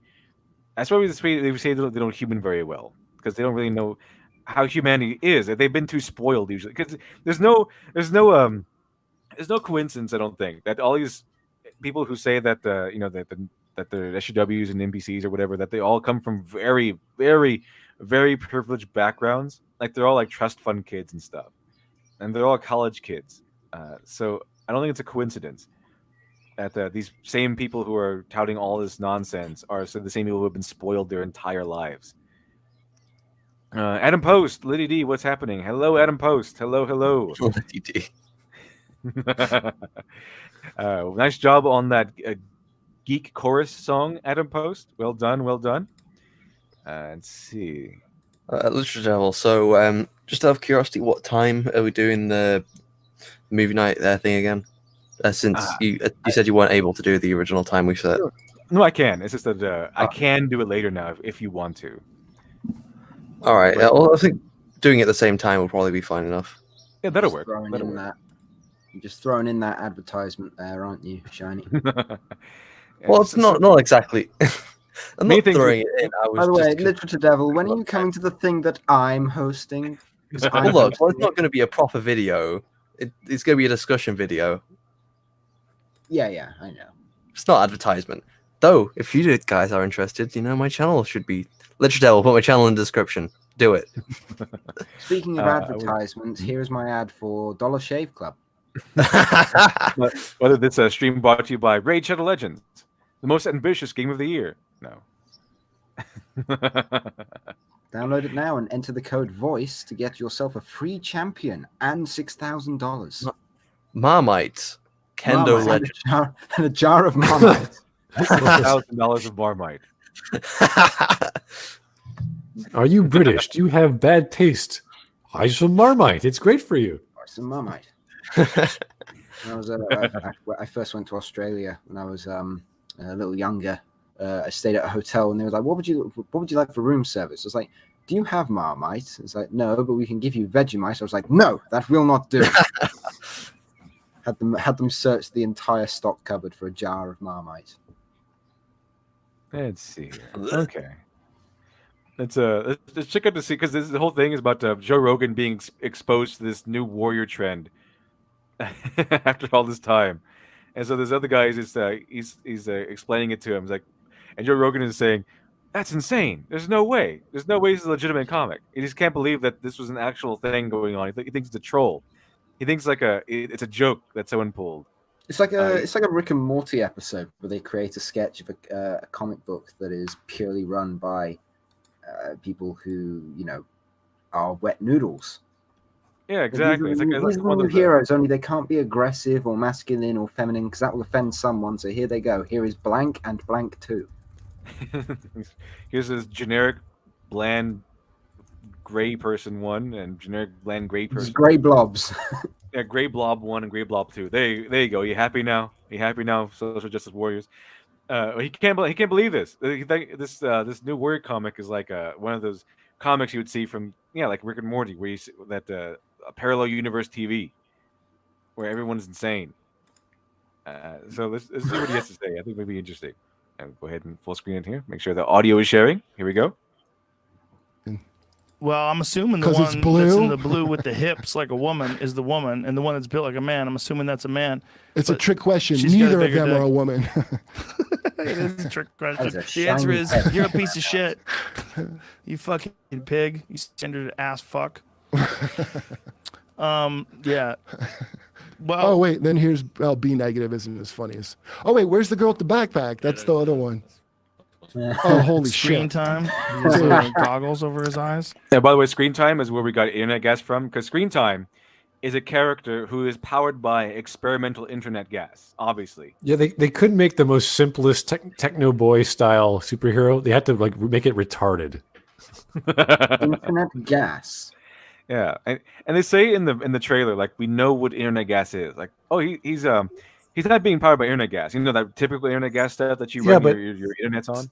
See, this is what makes me think this is all a joke, because you have all these other ridiculous characters that are just like, okay, left-leaning social justice crap, and then you have techno boy who has a visor and all this other typical stuff, and you have some stupid reasoning that you don't even need to do. You don't have to have a hacker kid or a guy who could break into stuff like with technology with a magical power from internet. Like, it's just the stupidest thing you've heard. The fuck is internet gas? It's annoying. Like, it hurts my brain because whatever just happened to hiring some geek at a 7-Eleven to hack whatever you need for your mission? It's not a superpower. They think we know what internet gas is, and unfortunately, I wish it were a joke. But if you heard Kibblesmith and seen what he does and seen this guy, you would know it isn't. I could whip out Santa's husband for you to look at if you want I know to. exactly what internet gas is. It's all the hot hair he's blowing out. The same guy who did this is Kibblesmith. He wrote a comic book called Santa's Husband, and he made Santa Claus black. And the whole crux of that book is that Santa Claus's husband is white, but he looks and dresses just like him, except he's white. And that the whole tragedy of the book is that Santa Claus's husband, for some reason, does all the work. I guess the real Santa Claus is too lazy to do any of the work, and so the Santa Claus husband does all the work. And so everyone thinks that the white Santa is the real Santa, and the black Santa is not the real Santa. So that's why everyone thinks Santa Claus is white, because he's the one doing all the work, while the real Santa, I guess, is lazy. I suppose. I must need to buy more internet gas because I keep losing Wi-Fi. That could be it, because obviously everyone uses internet gas. Running out of internet gas. That's how we do things. If this was a parody, I could grasp it. Someone made a mention of Hackerman in the chat. That's based off Kung Fury, which is a parody, which is a joke. So if you are going into a comic or going into a movie going, oh, this is going to be a silly, jokey, fun, crazy thing where a guy time travels and kills Hitler or whatever. And he has a friend called Hackerman who hacks it like with a power glove. It's like ridiculous stuff. But when you have this, he's trying to be taken seriously. And you have neon colored heroes who don't know their gender. And one of them like his power is force fields. Well, no, I was going to say, couldn't you have just made this Screen Time guy? Why did you have to give him a superpower? Why couldn't you have made him sort of Batman-esque? It's like, he's ordinary man. He's just extremely good with hardware. That would have been a great contrast from all these other weirdos you've got. which is you can have a utility belt filled with USBs that all kind of do the same thing. They hack, they cause desktops to explode or something. Right. And when you have a superhero who has no power but can only use it when he's helping someone, like, what does that even mean? You have to run again. Oh, someone's about to be shot. Now my spider sense will turn on. Then I could not get shot. Like I said, he's great for defense so long as he's not defending himself. That's like if the Flash could run super fast, but not if he was in a hurry to get anywhere. Yeah, I have very, very little time to get there. Therefore, I can't run fast. However, yeah, it's like now, so I can. It's like that knight skill in Final Fantasy called Cover, where the knight has the ability to get in the way of damage. But what if there's no one to get in the way of? So you get no buff to defense stat? Like, what is going on with this hero? It's just stupid shit. Here's a good point, actually, also, because we pointed out that Trailblazer was like Dora the Explorer. Holy Ninja, thank you much for the two. They ripped off Ben 10 designs for accounting for screen time. Holy Ninja, thank you very much too. I meant screen time, stupid autocorrect. Thank you very much, appreciate that. But yeah, that's exactly what they did.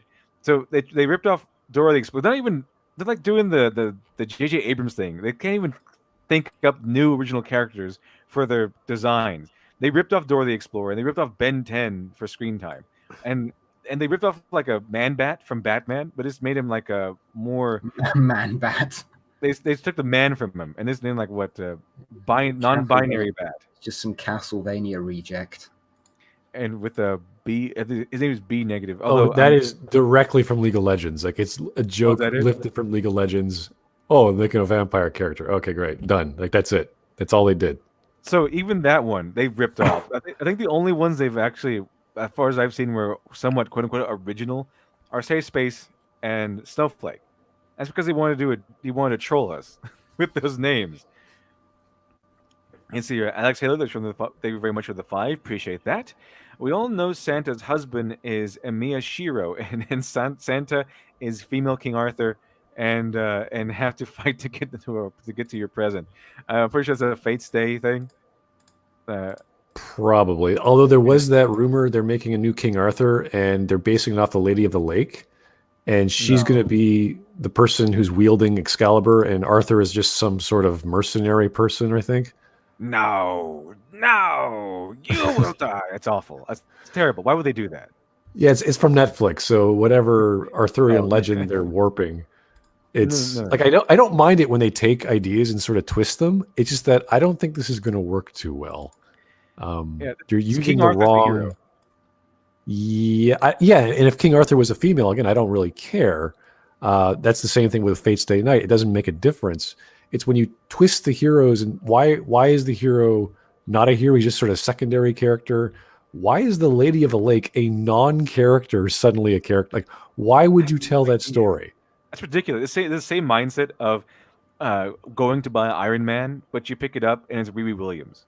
Like think of Batgirl. I'm trying to think of like the Disney's Peter Pan, right? So imagine you having a story about Tinkerbell, but now Tinkerbell's the hero, and she's like twice as big, and she's fighting dragons. Like, wait a second, that's not Tinkerbell. Why would you change that? So it's kind of like you can make it work, but you really have to know what the hell you're doing. And why would you throw out everything else just to change the Lady of the Lake? It doesn't make sense. Because the Lady of the Lake they wanted to empower her. It's awful. She happens to be female, therefore she must be empowered. I mean, the thing is about the Lady of the Lake that would be very interesting because I've seen Merlin, that BBC Merlin, the one with I saw it too. Neil, what's his name? Neil something. He was in Jurassic Park, but I found that excellent. I really like that series. It wasn't really all that much King Arthur, but it was very interesting for a Merlin story. I really enjoyed it.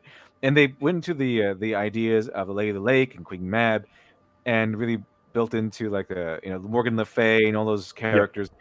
And it'll be very interesting in that sense to like look into the Lady of the Lake, maybe see the history of Queen Mab and her relationship with her sister, and that context. Like if we were going with that certain continuity. I know there's so many continuities with King Arthur, but if we were to go with that continuity, what would that be like? What would it's very interesting to see such a powerful character and see what their life was like and where they ended up, how they ended up being. But they're going to have a King Arthur story with King Arthur being as a background character. The same idea as all these other characters being, these new characters taking over and the old characters being kicked to the side while trying to use their name for profit.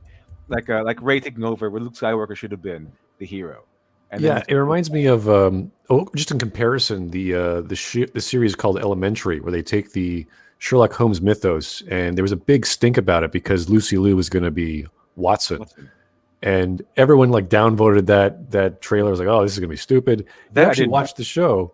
It's fairly good. It's actually pretty decent. I heard it was good. I really wanted to watch it. I just forgot all about it because I'm pretty sure it's superior to any other incarnations of Sherlock Holmes because it's American, and Americans improve everything. And so it is very good, though. I do like it. But yeah, I saw Lucy Liu being in line for Watson. I was like, that's interesting. It's a new take on it, and I didn't mind it at all. I thought that was pretty intriguing, in fact. It was like you give it the chance. And it actually pays off. So there's actually people who like the mythos, who respect the lore it came from, and did a new all you need to do is bring Batman back, do a new twist. They did with Batman Beyond, fantastic idea. So you can do these things. There's a certain way to do it. Speaking of that, there was a series actually called Beware the Batman.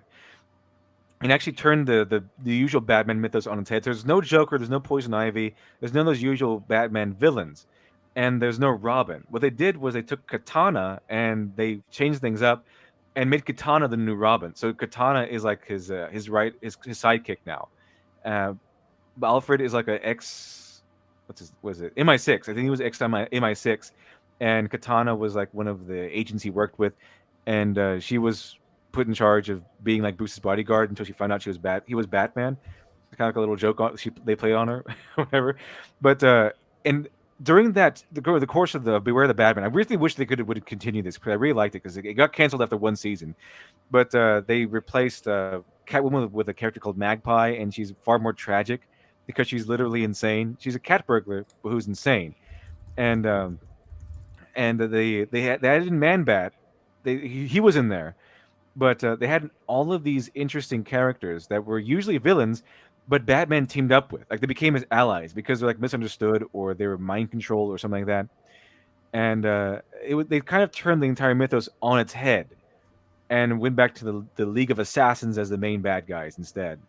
Instead of the Joker, it's a guy named Anarchy, which is, I don't know. I didn't really like that guy. It was kind of weird. But instead of like the Mad Hatter, it was Mr. Pig or Dr. Pig and Mr. Toad. It was pretty crazy. It's a pretty crazy show. I personally enjoyed it because it was so different than what you usually got. Yeah, and you compare that to Gotham High. It's like, who is that for? Like you're changing genres. You're changing backgrounds. You're not respecting the lore. It's just this bizarre reasoning that a person who doesn't even like or know Batman. Oh, well, I'm going to make her Asian because I'm Asian. It's like, okay. Basically trying to sell to people who don't want to buy those comics. They're trying to appeal to people it's strange. who don't buy comics.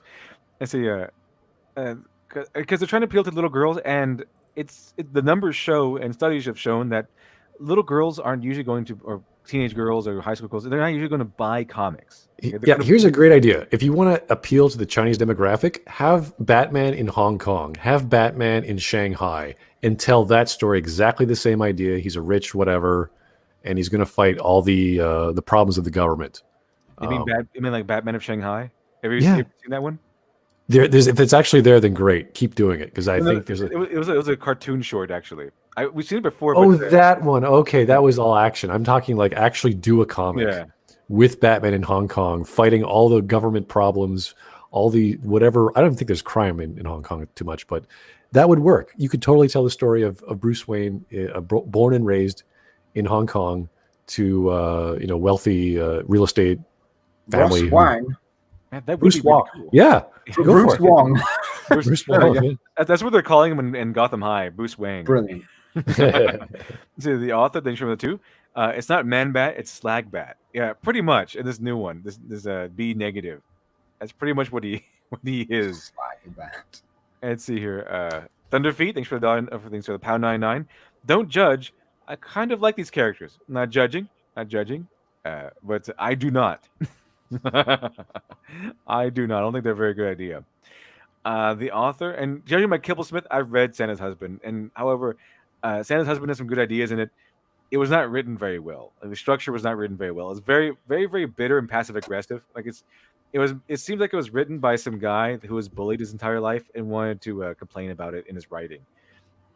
Not really there to tell the story, more there to tell like a revenge fantasy or something, or to tell you that you're a bad person. So, yeah, the author, thanks for the £2. Don't lie to yourself. Yeah, then the feet. Don't lie to yourself. It's all an illusion. It's all in your head. You do not like these characters. And see, Alex Halo. And see, thanks very much for the 5. In the endings where Saber lives, she becomes a housewife. Really? Wow. Why? Who can only do laundry? She has no skills except raising horse, raising horse and swing a sword. Huh. Okay. If you guys know anything about Fate's Day Night, I thought there's a war, everyone fights it, and they all go away because they're not real. They're spirits. So apparently you can keep spirits alive. I didn't know that. All right. I got to play Fate's Day Night then. I mean, people keep telling me about it. It sounds interesting and amazing. I should probably get to it fairly soon here. Let's see here. Barry Ben, Joker appeared later in Batman Beyond the Batman. Joker was really unhinged. Beyond the Batman. I don't think I've heard of that one. one. I think he means Beware, maybe. Beware the Batman. There was only lasted one season. I think it was canceled after that, and Joker didn't appear in that. So maybe Beyond the Batman. Maybe I've not seen that one yet. But Unhinged Joker. I always like Unhinged Joker. So I even like Scott Snyder. I think that was his name. I think not the guy who did the movies, but the guy who did the comic. Death of the Family. That was crazy. That was when Joker had cut off his face. And during that whole entire arc, he was wearing a mask that was made out of his face skin. That was a really good Joker. I really liked that one. That was a really good Joker. That was really interesting and intriguing, heart-pounding arc. I really enjoyed it. And see, Zofrats. Welcome, Zofrats. Happy Saturday, everyone. Well, happy Saturday to you, Zofrats. Welcome. All right, let's see here. Let's see Joe Rogan's expressions. His mind is just blown away by all of this. Because he was exposed to his grandfather's internet gas, his grandfather's experimental. No. That was gold. That was precious. He has poo powers because he was exposed to his grandfather's internet gas. The fuck? I still don't know what internet gas even means. Nobody does. I think I had a theory when I heard about that, because the way Kibblesmith explains it, the way he runs through it is like he says internet gas, like we all know what that is. Like, oh, obviously internet gas. Oh, obviously that's what I run my internet on. And so he says absolutely. He says experimental internet gas. Like he's taking internet gas and saying it's experimental. Okay, this is not the usual internet gas you're okay, it's experimental internet gas. That's why he has powers. So I have a theory, like Kibblesmith doesn't know how the internet works or something like that, so he asked like his nephew or something, like his little nephew, and they didn't want to mess with him because, like, come on, boomer, how do you not know this stuff? How does internet gas work? My guess is that his like nephew or whatever said that I don't know, Uncle Kibblesmith, it runs on internet gas, and Kibblesmith's like, oh, okay, that's interesting. I'll make a character who has powers of internet gas because he wants to be like the hello fellow kids guy. Like, I'll make a hip new character who runs off of this internet gas, and his new powers but no, I can't do that because then everyone have powers because everyone's exposed to internet gas all the time these days. So I'll make an experimental internet gas, and he'll get powers from that. Okay, that way everyone will be like, how come I use my internet gas all the time? I don't have superpowers. So that's why he made experimental. I think that's why. The one thing I don't like about the kids is that they're just kids. There's no maturity. There's no actual like kid who's an adult or more mature than their age. It's all just stupid, childish, weird shit. That there's the social aspect of the social justice aspect. There's the weird technological whatever nonsense. Like they're just making. What if there was a character who could do magic? This bullshit. You're like, okay, great, but there's no depth to them. There's no substance that we can say, oh, they're this way because they were experimenting with DARPA and he was part of the internet project and this or this or this. Like, there's nothing for me to like, oh, okay, there's a reason why the way they are. They are the way they are. So that's the problem I see with the characters, not just because of the weird colors and the like. I really don't care about the, pink or blue or whatever social justice reason. The names, that does not bother me. Just when you look at it, when you step back, that's just stupid. Like there's no reasoning behind it. So internet gas could be interesting. We just have no idea what the hell he's talking about. He's had to explain it at least a little bit. But what is internet gas? Yeah, like they were experimenting in the '60s with wireless communication because they didn't have that for the internet. They were working with literal wiring. So it's like, okay, cool. They were doing it through the atmosphere, like Tesla or something. Oh, cool. Like that would be neat. Yeah, that would be really cool. But he just tosses it out like we should know. Yeah, it's like, what are you talking about? Here's the thing. It could have been anything. He could have been working with his father could have been working with some kind of brand new computer AI. And there was an accident and his fuck up of a son absorbed whatever this new AI is. And now he has the ability to hack into and control technology. But fucking internet gas, that's what you went with? Internet gas. That doesn't exist. Well, Kibble Smith doesn't know that. Don't break his bubble. Alex Halo, thank you very much for the 5. I appreciate that. It's a lot harder to keep her alive. I'm guessing Saber after the war. UBW Good End is more popular than True End. Shiro gets both Rin and Saber. They put it in the Blu-ray. Huh? Interesting.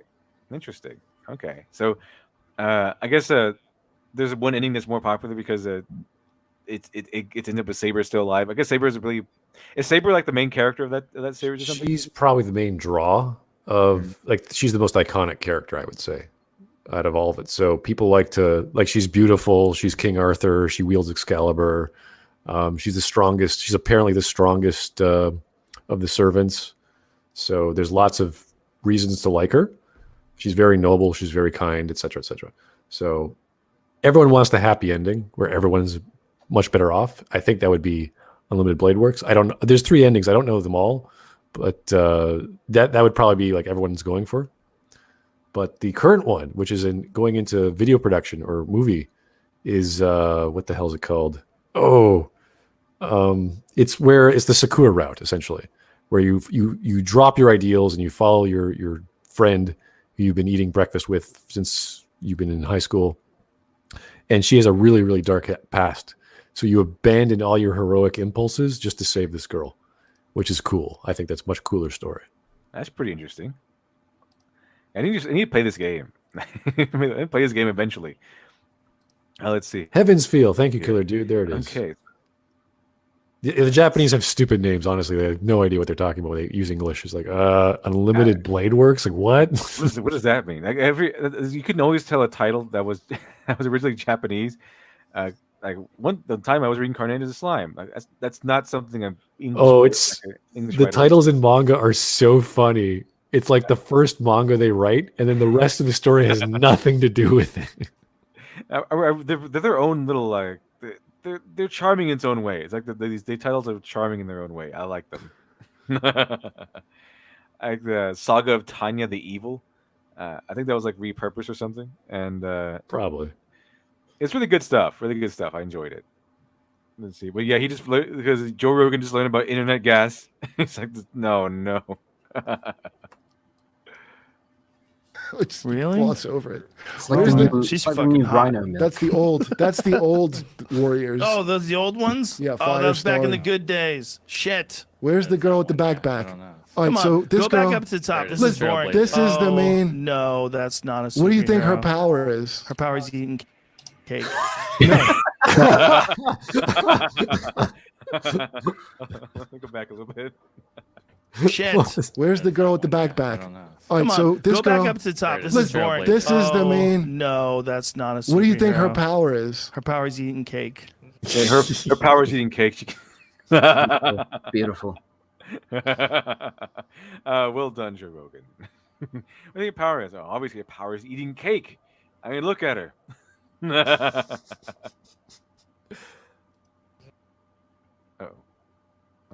That was my superpower when I was in grade school. So eating cake. Yeah, I was amazing at it.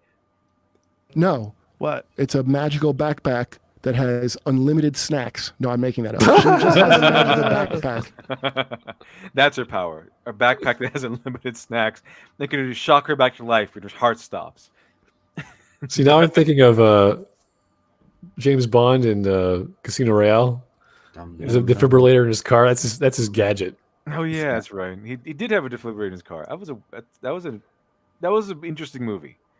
That was an interesting movie. He gets hit with a neurotoxin or something. He's about to die. It's like, oh, defib. There, that cures me of poison. Yeah. It's like, what? Brilliant. Bill, did you know that if you ever poison, you can just shock the poison out of your system? Because I can't read what it says on the video there. What does it say her backpack does? We don't know. It's basically like a hammer space backpack. You know, when those cartoon characters like reach behind their backs and they pull like a hammer or something.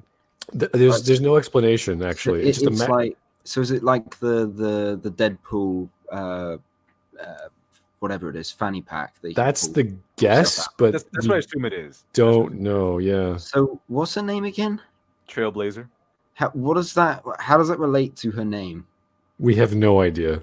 Trailblazer implies that Trailblazer would imply that she's fast. She's fast running, or she does something really quickly, or teleportation even. Or the only thing we know. Trailblazer, maybe. Sorry, I'm back. What do I miss? We're describing the meaning behind the title Trailblazer and how that works with a person who is really large and has a magical backpack. And the only thing we know is that she arrives. You'd think she'd have something to do with either speed or the word blaze, so maybe it's fire. And the only thing is that she arrives first on the scene. That's it. That's all we know. Backpack. I don't But know. Even then, the name Trailblazer is such a horrible name. Even if it was like to do with speed or fire, Safe Space ain't much better as a name. Let's see, Alex Taylor, thank you very much for the 5. UBW is name of a power and heaven feel. Is the name of a magic dress. Also, Saber is summoned in the strongest class. She is not in the strongest. Okay. Yeah. So the way that the wars work is that every 10 years, the new servants that get summoned, like you can get servants from the previous war summoned in a different class. So it's kind of weird. I don't know why they do that. It mixes things up, but it doesn't make too much sense in terms of like King Arthur being a swordsman. Now she could be a wizard or something. And that's a strange sounding and work. I don't know. It sounds interesting though. And see, Barry Ben, whenever an adaptation has a name blank, it's because it's to mark what studio adapted it. For example, Fate Unlimited Blade Works Studio. Huh. Okay. That's interesting. I didn't know that one. So it's Unlimited Blade Works because of the studio name. Okay.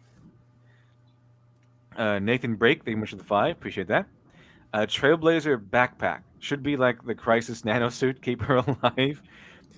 Transforms her into a black guy. There's nothing more. I remember that from a long time ago. Like in Crisis, I think Crisis 2, the guy gets like killed almost, and then he gets a nanosuit, and the nanosuit like pretty much allows him to do and act normally. When he takes it off, he's like he can't walk anymore. Like his body's pretty much ruined. So yeah, this like that turns her into a black guy and everything. That'd be great. See, Criminal Imagination, thank you much for the 2. Trailblazer is first shot every mission because of the huge target. And she's a big target, so obviously she's going to get shot every mission. Let's see here. Barry Bend, Safe Space should have the name Bulwark. Yeah, I think that would work. Bulwark. If she's running fast, I'm sure she'll cause an earthquake. Yeah, maybe that's her powers. Yeah, that's her powers.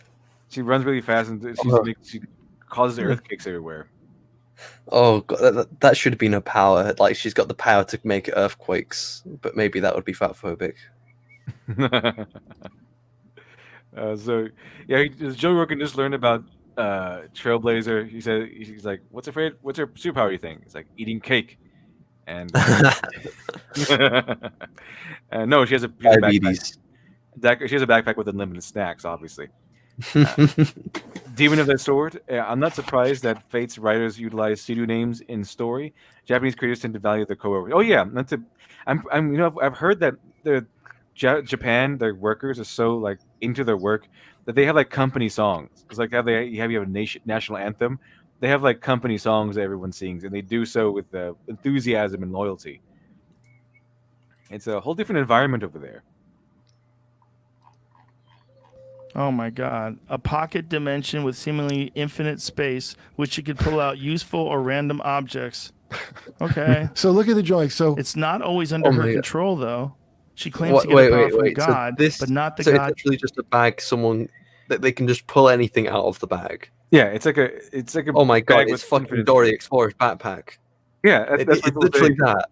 It's literally. She's big Dora the Explorer. She's really big, fat Dora the Explorer. That's what people Oh God! This is like Dora the Explorer grown up, like just overweight. It really is. It really is. And Dora, what have you done to yourself? she really let herself go. I guess Boots leaving her for a younger monkey was like.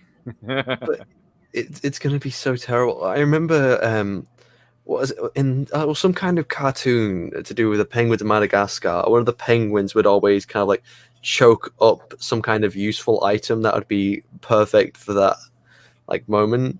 It's just I think it's gonna be the same, like some kind of gonna pull out some kind of item that's gonna be immediately useful, and it's the perfect thing they need. So it's just the writers get out of jail free card. They could just pull anything out of the bag and just I meant pull anything out of their ass, because apparently their ass is the bag. It's So they can canonical just pull Deus it- Machina, yeah. they can just pull it out. It's like, oh no, we're stuck in this. This landslide has trapped us in this cave.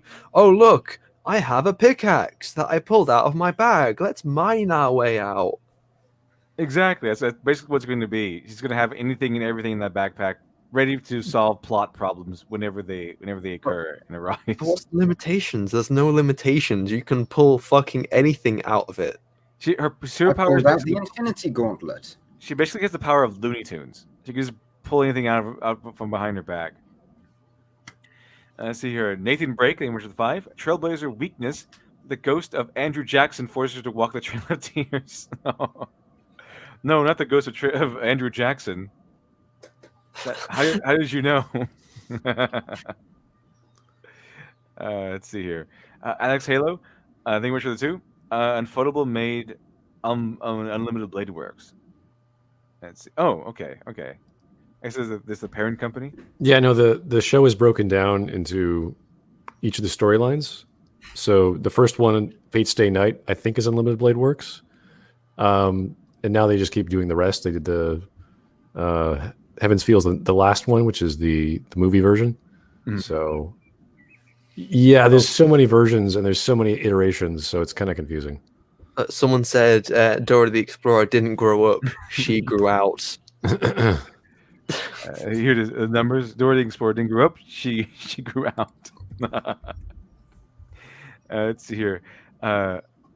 Space Oyster. I heard that Japan has company mandated nap time because people have worked themselves to death. Yeah, because they really work hard in Japan. They really, really work hard. You're supposed to do your best, or you might get fired. Like this, either you're doing your best or you're not working hard enough.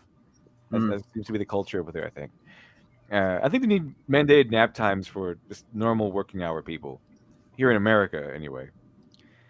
Semantic Dragon. Venture Brothers did it with a fat guy, but the hole was in his stomach. I think I remember that one. It was like a. I can't remember. I remember there being like a fat superhero or something like that. I forgot what he did though. I remember Quiz Boy and all those guys. I really like Venture Brothers. I didn't watch the whole series, unfortunately, but I did watch a couple of them. I remember they had that. They brought like Girl Hitler and. And Girl Hitler was like the best person ever because she was actually kind. She's like the opposite of Hitler. She was a really good leader. She knew how to lead and she had to take care of a country. Let's see here. Let's see. Okay, Holy Ninja, thank you much for the 2. Appreciate that. They stole the bag from Honey Lemon of Big Hero 6. That's right, Big Hero 6. There was a hero who had like a magical bag. That's right. That's true, yes. That actually was a thing. Yeah. Well, can Kibble Smith come up with nothing original? None of these people can come up with anything original, can they? It's always just the same old thing repeated over and over again. I like how what was it? What was that, guys? That we said that all the people on the right or the alt right can't come up with anything original. Yeah. What was that guy's name? I can't even remember. It's such a vapid voice. I forgot. They all kind of blend together after a while. Like, you're accusing people they disagree with. They have nothing. There's no creativity in their minds. It's like, really? They just want the same old thing over and over again. Well, no, we want the same characters that we've grown to love, experiencing new stories. You don't want everything totally new that wants to stomp on the things that were old. Let's see. Matt Wenger, welcome to the chat, Matt Wenger. Happy to have you here. Yeah. Deus Ex Machina in a bag. Yeah, that's it. It's there because I think even the writers know that they're terrible. Like even the writers know that they're terrible, and they need to write it in a canonical object that can get them out of their own mistakes. But yeah, I think they might have stolen that bag idea from Honey Lemon from Big Hero 6. Gary Stu. Hello, Gary Stu. Totally forgot about that film. Yeah, we're putting you back to work, Gary Stu, tomorrow, I think. Tomorrow, we're going back to Doki Doki Literature Club, and Gary Stu will reprise his role as Gary Stu. Don't forget Deadpool's pouch of carrying. He could pull out anything he wanted, and since he breaks fourth wall, he uses it for jokes. Yeah, it's like a joke gag, but now they're using it for real. Now they're using it seriously now. And even then, someone fucking said in the character name that I forgot the character of, but the penguin from Madagascar that always choked other things. It's often it's not as a serious show by any means. It's about fucking penguins who talk. So using it in like a superhero comic, it's not gonna work. Yeah, these things are usually done in gags. But this is where this Hammer Space stuff. It comes from Looney Tunes. That's where it comes from. It comes from Looney Tunes, and there's no. I don't think there's a coincidence why you only see these sorts of objects in places like with Deadpool and that other thing with the Madagascar penguins. It's a joke. It's a gag. It's a gag. But now they're trying to play it serious. It's really strange. Let's see here. Okay, so Chekhov's antlers. At least Honey Lemon invented her bag. Trailblazer inherited hers. Absolutely. At least she invented her bag. It's a good because I think that canonically, Trailblazer didn't invent her bag. She like found it or inherited it or something like that. But yeah, tomorrow we'll be continuing Doki Doki Literature Club because we hit 39,000 and we're actually on our way to 40,000. We're very close actually, which would be good. Be excellent. Let's see here. Okay, let's see what else he has to say about the reactions. What you're thinking of? Jesus Christ, I can't do this. But look at the drawing. Let me see the drawing. Look her in the eyes while you say that. She looks strong. Like she can carry a lot of stuff on her back. What a in the magical fuck? She backpack. eats too much. You can't be a superhero when you eat too much. It's like how Wendy from Wendy's got real big when they showed her again. This is like what happened to Dora the Explorer. She got older and I get you want up. She bulked up. I get they want something that like that's a troll. No, that's people. to like that. That's a luxury. That's like when you have the luxury of being like Gillette. Like, are you good enough to get Gillette? As opposed to being like, please buy our thing. We're beneath you. We're a fucking razor company. That's what this is. Fuck you to the people that are into that shit, which you can only do in a good economy. Like now, people better love your shit. You don't get to just troll them. Right. Good point. You know? Right. It's going to be harder to sell things. Or troll me and make me laugh. Well, I will give it to that guy who made that up.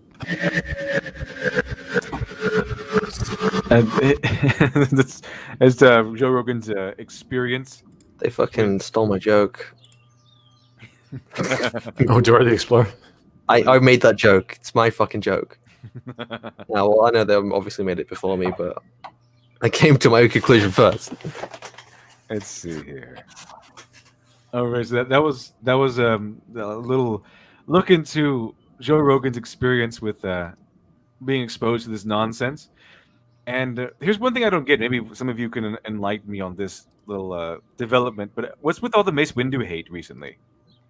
Are you aware of this? Are you aware of this? Have you heard about this? No. I'll be willing to listen to it. Yeah, I might have an idea. I don't know. I saw this. Oh. I saw this. Oh. Jedi Council would be a lot better off without the likes of Mace Windu. Oh, I know. Okay, so there's a line in Clone Wars. So, fuck, do I say this? Because it's kind of a little bit spoilery. Was she?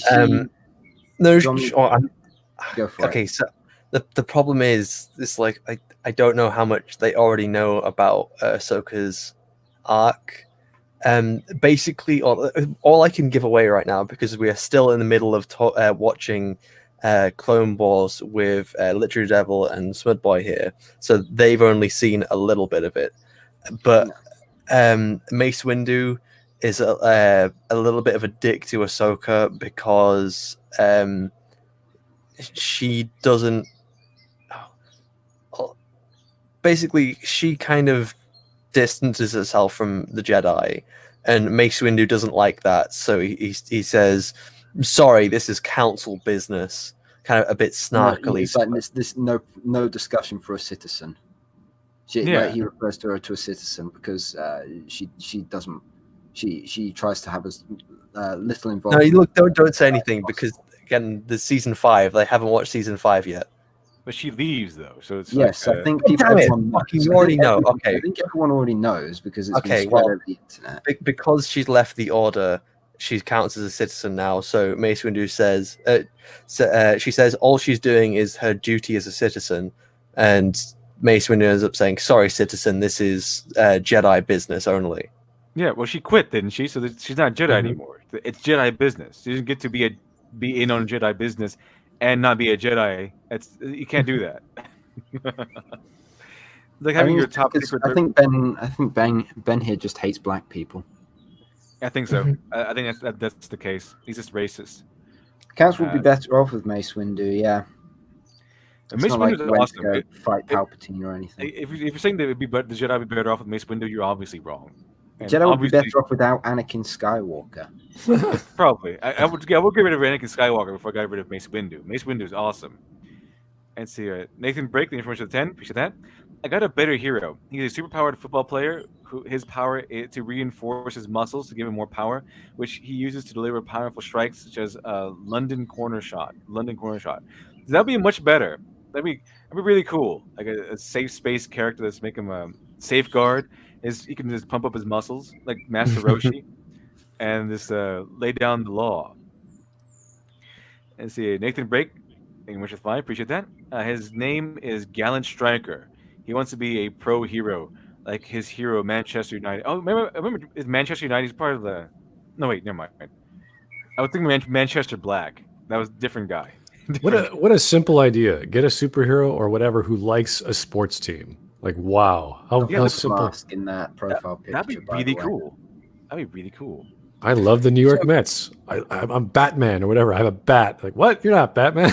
The thing is, just kind of going to the Mace Windu thing. So why I kind of sort of seen as Mace Windu as being a little bit snarky towards Ahsoka, but I didn't have that much of a problem with him. So are people actually that upset about just a line Mace Windu ends up saying to Ahsoka? I guess so. I guess this guy was. It makes no sense because Ahsoka refers to herself as a citizen before Mace Windu gives her that sort of derogatory comment. It's like, I was just doing my job as a citizen. And he goes, okay, citizen, this is a discussion between the council. I hope you don't mind, but we're going to go back to it now. But even if she's saying that, she's defining herself as a citizen. So I am the citizen. After, she's saying she's not rejoining the Jedi Order yet. And he goes, and he's like, well, thank you, citizen, but we have private discussions to have without, citizens listening. That's Mace Windu though. He's able to give off hostility when he needs to through his voice. Yeah, very subtle manners. Keep in mind. Do you remember the scene from Revenge of the Sith where they're all around that table, and they're having that meeting, and it's like Yoda, Kelly-Mundi, and the droid attack. And it's a moment where Cody says, it's like, oh, we've engaged General Grievous, and then it goes on to Anakin has to go tell Palpatine. After the scene cuts and Anakin goes to Palpatine, it's a continuation of that conversation. So they even have a little bit of it in the Clone Wars of Revenge of the Sith, which is pretty sweet because we've now caught up to the actual Episode 3 events. Interesting, but even in the if Mace Windu did that and he exiled Ashoka, I'm pretty sure Mace Windu has his reasons. He's not the type to be angry or to hate someone on principle. He's it's got a lot to do with the Chancellor, because obviously the Jedi don't trust the Chancellor. They're being very suspicious, and obviously if they're being suspicious of chancellors like this, they're talking about forcibly removing the democratically elected chancellor. It's a dark place to follow. Even Yoda says that, so I can understand why they would be hesitant to share that information with Ahsoka. Exactly, especially if if it's the whole Chancellor thing and they don't trust her anymore. I think Miss Windu would be well in his right here. I don't know why that they're making this complaint. More importantly, Ahsoka has reason to believe that the Jedi Council don't make the wisest decisions. What with that's also true. Experience with them, I have reason to believe that also. so they'd be like, "Yeah, we're going to kick the Chancellor out of power," and she's like, "Wow, this went really well for you when you made a rush decision last time, didn't it?" Mm-hmm. Let's see here. Red, thank you much for the 20 pounds. I appreciate that. Awesome. See, dear Satan, for a while I wanted a Batman TV series after seeing the CW Boy. Have I done a 360 in other news? Would you invite Rags on? And Boxes is calling the thing that shall not be named the Kung Flu. I mean, if Rags wants to come on, it's open invitation. I'm not sure if he will or not. What's CW Boy? To sing the CW Boy. I'm not really sure, but well, is he talking about the new Batman series coming out? I believe with that guy from Twilight. I think that's it. It's supposed to be. It's supposed to be good. People have suspicions about it, but apparently the rumor is it's supposed to be pretty good. It's supposed to be anyway. Mm-hmm. Let's see what and Vox is calling the thing that shall not be named the Kung Flu. Yeah, I heard that too. The Kung Flu. I've heard people call it that. I prefer the Kami cough. That's my preferred vernacular for this beer virus thing. I prefer the Kami cough. Hail Razor Fist. Razor Fist is awesome. Let's see here. Okay, and let's see. One more thing. Midnight's Edge After Dark. Hail Midnight's Edge After Dark. Hello. Welcome to the chat. Yes, one just was to ask anyone about that. So okay, that's the background of that. So that's why the Mace Windu hate. It's not just because Mr. Ben Walk is racist or anything like that. I mean, he's obviously racist if he doesn't like Mace Windu, but it's not just that. It's other things going on. Let's see here. All right, we got more stuff.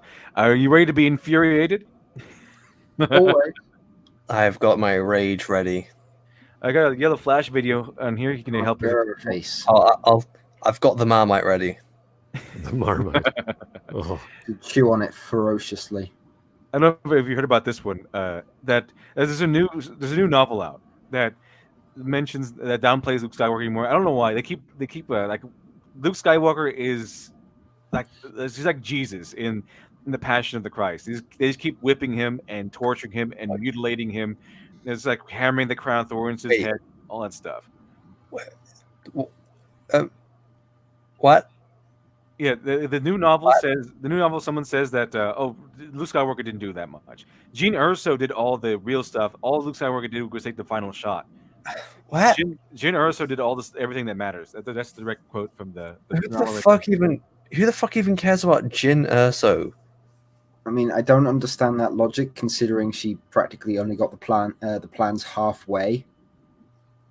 And by halfway off the planet, there was still the thing of rescuing the princess and getting the droids back to Yavin. So she kind of did half a job, which is why.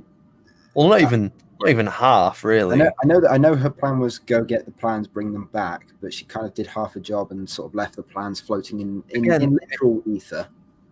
It's not even half the job, because even then, it's like the plans were then taken by Leia to Tatooine, which were then taken by Luke to the Death Star to try an attempt to take it to Alderaan, which then took it to Yavin. So even that Luke took it further, and he even destroyed the Death Star. So he did a lot more than Jyn ever did. He did all the I would argue that Luke did all the real work.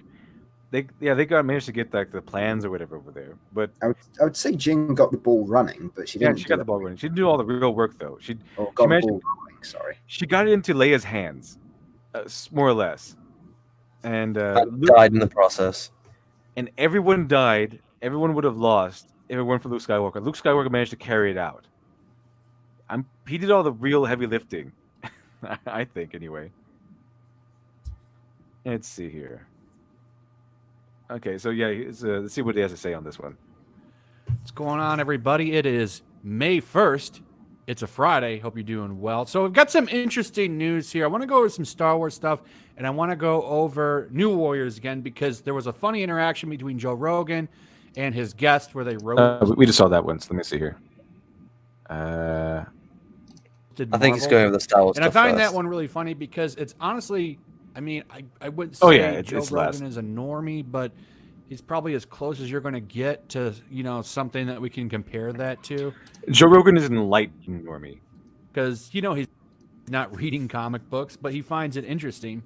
So we'll get to that one when we get to it. But I'm going to go over this first. So Star Wars, right? There's been a division in the fan base with Star Wars for quite a while, at least since The Last Jedi. The Last Jedi is when that really kicked off. That's when there was a major split, and I don't think it'll ever be healed.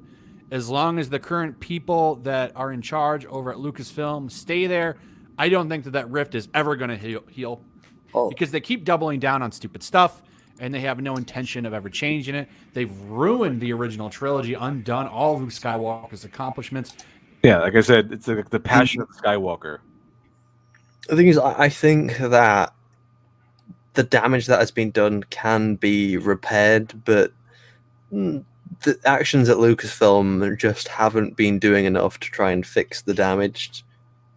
I don't even think they know how. If they actually came out with some proper, solid Star Wars films, I reckon it could fix a lot. I think step one would be reinstating Legends and making the Disney trilogy non-canon. That'd be perfect. That'd be fantastic. The Midnight Jet of the Dark says they forgot Jyn was only important because of her daddy. Yeah, that was true. She was the only really needed Jyn Erso because of her dad. Her dad was the important one. Ouch. That was how. That sounds unprogressive. Oh man, I've just seen. Changing the subject, I've just seen Twitter. Someone's released a certain scene from The Last of Us. No. There's more? Oh god, no, there's more. I'm not going to spoil it, but they've released a pretty important scene. Is it where someone dies? Yes. Oh, so the leaks may be true. Is the one where Joel dies? Or Ellie dies? Well, I'm not glad I saw it. I think it's the one where you get to see her beat Joel's brains in with a golf club. I will neither confirm nor deny. Let's see here. The thing is, when it comes to like leaks are usually an indication that someone isn't happy, and to have a leak, like a fucking scene is being leaked, that's a sign that someone is really unhappy. To go that far. Yeah, the Sony's trying to do damage control and saying that they're liars, but the rumor is that they worked their employees like 60+ hours or so, didn't pay them for all that work, and it was crunch time, so it was or like, at least what they paid them. Yeah, they didn't pay them at all. I don't think they didn't pay them for the overtime or whatever. So in retaliation, they released everything, which is good for us because now we know we've been significantly warned. The travesty that is Last of Us 2. Gary Stu, I heard George Lucas is willing to return to Star Wars if Disney gives him full creative control. I would take George Lucas over Disney any day of the week. Any day. I would take the prequels over the sequel trilogy any day. Yeah, spoon feed me the prequels. Like, give me more of that stuff over Disney Star Wars. I'll take that. Okay. I would watch. I don't like sand. It's coarse and rough, and it gets everywhere. For 3 hours over the fucking Last Jedi. That is literal Shakespeare. Okay, that is the Shakespeare as when you compare it to. We won't win by. You don't understand the themes. The sand represents Tatooine, and Anakin doesn't like Tatooine. The scars on his soul. Yeah. That's fantastic. But themes. My themes. My themes, and my wombs. She's my themes. Let's see. Yeah, let's go over this. He's gonna go over the article for us, so I don't have to read it. And they continue to undo his heroics even after the Disney trilogy has passed. So this is from a book called Alphabet Squadron. It was released in June 2019. It downplays Alphabet Squadron. I remember. The only reason why I remember is because a YouTuber by the name of Space Doc ended up ripping on the idea of different types of fighters in a single squadron, and he goes into detail of why it's a terrible idea. We could honestly watch that after this if you want, because it is pretty funny. But even then, Alphabet Squadron, that's the most retarded name ever. It's like, why is it called Alphabet Squadron? Oh, because it's comprised of a U-Wing, which is a gunship that's used for landing troops. There's a Y-Wing, which is a bomber. There's an A-Wing. What's a U-Wing again? Oh, so you remember Rogue One? The U-Wing is the ones with the wings that fold in back and forth. Yeah. And then they've got a Y-Wing, they've got an A-Wing, and they've got an X-Wing, and they've got a B-Wing.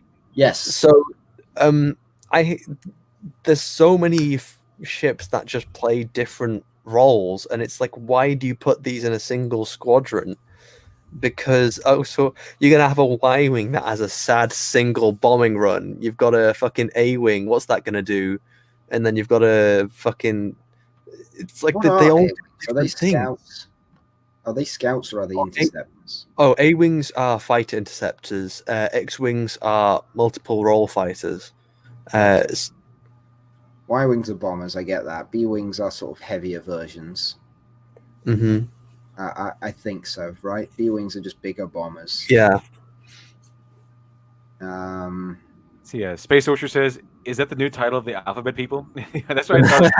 That's my initial thought. Is that what they called it? That because the Alphabet Squadrons, they're just written by Alphabet people. That's not. Well, that's they've also got ones like, and I know they're not canon, but you've got K-Wings and E-Wings and T-Wings and every other E-Wing. Literally Devil, are you online on Discord right now? I don't think so. All right. I was going to send you a link to watch after. Oh, we could watch it on stream if you want. We'll check it out. Let's see. Okay. We're not going to watch the whole video. Obviously, we're just going to go until we're just going to go over the Star Wars stuff. We just watched the Joe Rogan thing. Luke's heroics in destroying the original Death Star. So what happened? Okay, let me give you a little backstory. Rogue One, if you haven't seen it, it's actually a decent movie, mostly because they touch on, the source material from the original trilogy, the stuff everyone likes. I would say it's an alright film. It's certainly better than most of the Star Wars films, but it's no way brilliant. The final third act, I think, is amazing. But It is. I think Especially- it's Star Wars action porn, basically. Yeah, like the Star Destroyer crashing into the Star Destroyer by using a fucking Hammerhead Corvette. That is beautiful. But things like character development of the main character is like so shallow. It's quite she weak, she has no depth whatsoever. And so, I mean so- that's kind of applicable to everyone except maybe Cassius, and that's being charitable. And the droid. even then, and the droid K2. K2SO and fucking Chewit Unwi. Those are the two characters that I remember the most because it's Stick Boy and just K2SO. Stick Boy and Sassy Robot. I quite like Cassian. I don't remember the other guy, the guy with the big repeater machine gun. I don't either. Oh, and why does she get a gun? I want a gun. Where's my gun? Do you know the chances that they're using against you? They're high, really high. I think they could switch out Jyn Erso with Rey, and there would be no difference. Like, there's no difference between those two characters except like the accent. Maybe. Or Leia. No, is he? I think doesn't Jyn get shot at some point, or like she actually struggles as she climbs? I mean, personality-wise, they both seem very empty, like very incomplete characters. I'm so thankful they removed that fucking line. It's like, this is the rebellion, right? I rebel. I rebel. Cringe. I was just going to be this cool secret agent, but no. And I thought Rogue One was going to be like her cool like nickname, like 007 or something. But no, I just think they think up at the end. They could have made. There was a bit of filler in there that didn't need to be there, and they could have probably spent that time developing the character a little bit more. Because obviously, Jyn is the most important character to develop. Let's see here. Let's continue here. The problem you see is they couldn't let any of them survive. Yeah. Obviously, because none of them are in the original trilogy. So you immediately know when you're introducing these people, you're like, well, these guys are all doomed. They're fucked. You get to see in the original script, Jyn and Thing were going to survive. And so was K2SO. But then they ended up just killing them because that's probably a lot better way to go. They could have been captured by the Empire and then thought of as dead, and then kept by the Empire for years and years and years. That'd been really tragic, but they couldn't do that. They couldn't do that. That'd be sexist. They rewrite canon, retcon, or whatever to say that her and her group are the ones that went and got the plans and gave it to Princess Leia. And then they went out in a blaze of glory, getting the plans and saving, I guess, the galaxy by getting those plans. And then Luke Skywalker and his fleet. Which I'm fine with as a story. It's not necessarily one that we needed to see. But in terms of a story, there's nothing there that's inherently wrong. It's just kind of a matter on how necessary the story was to begin with. I'm glad they made it. It's unfortunate they couldn't have made it a little bit better. A lot better. Yeah, it had a lot more potential. Let's keep watching. Took out the Death Star. But that turns out to not be that big of a deal because, well, as always, Disney, for some reason, just loves messing with this character. There's been a few times now that they've done this, aside from The Last Jedi, where they completely ruined the character. But they just keep taking shots at him. And, I don't get the point of this. Like, why are you running this into the ground? They paid a lot of money for these rights, and they keep doing this. I'll never understand it. But what's going on here? So here's the passage. It's not that much. They say, Jyn Erso? She began because if they didn't, the rest of the story would be meaningless. The woman who started it all and destroyed the Death Star? ? The first one? The real one, I mean? General Skywalker and Red Squadron destroyed the Death Star, Nath said. Skywalker fired the last shot, and it was all. Jyn did everything that mattered. That was all. You forget about the part where he took them from Tatooine to fucking Alderaan, and where he had to escape from the Death Star, and the whole difficult part of flying down this trench that was near death. He almost fucking died. Yeah, to Luke like, Skywalker try did and not fire just, the he didn't shot. just shoot the Death Star. He didn't just blow it up. He You was know what? integral in getting the plans back to the It's rebellion. it's making it sound like he's a fucking kill stealer in some kind of shooter. You know what? Ray just took the last shot at Palpatine. Anakin did everything that mattered. Yeah, Anakin did anything that mattered. It's a whole thing about that they're trying to play into the same thing that kind of ruined The Boys, or kind of hurt The Boys, the TV show, the Amazon TV show. Mhm. They're buying into this whole the feminist idea that men are always taking credit for women's work. It's the same idea. They always like to pull this little switcheroo here. That whatever actually was great in history, it was actually women's doing, but men took the credit for it. It's the same thing here, and just like how in The Boys, it's actually happened also. Well, actually, they played in the fact that Starlight was dumbing herself down so that she would overpower the men she was trying to date. She wouldn't she would intimidate the men or whatever. Same thing here. It's Jin did all the real work, but Luke Skywalker kind of took all the credit for it. Like, no, she didn't do all the real work. She started the work, and then Luke Skywalker was the one who infiltrated the Death Star, saved Princess Leia, got the plans back to the rebellion, and then took the final shot. I can't remember what it's called. If I took the first lap in a relay race, and then Yeah. someone else, if I took the first lap in a relay race, and by the time I hand the metal pole over to someone else, we're in third place, and that person manages to get us first place by running his lap. That does not mean I did all the work. Yeah, the first person, obviously the first person did all the work. Doing their part. Is that all? Can we watch why mixed fighter squadrons are a bad idea now? Not yet. Ugh. Met her once. Don't tell me there's more. That's no, pretty there's much more. it. Now you'd say, oh wait, well, is that that's it? Okay, not thank very God. much. That's not a lot of dialogue. It's more so the point that they keep just taking a dump on this character, and I don't get the point in it. I really don't. Is this done to kind of prop up Rey? Like, hardcore fans aren't going to get into this, and the hardcore fans are the ones that are going to buy your books constantly. Like, how do you plan on selling books consistently when you keep dumping on the character? Okay, I don't understand it. And there's been so many instances of this.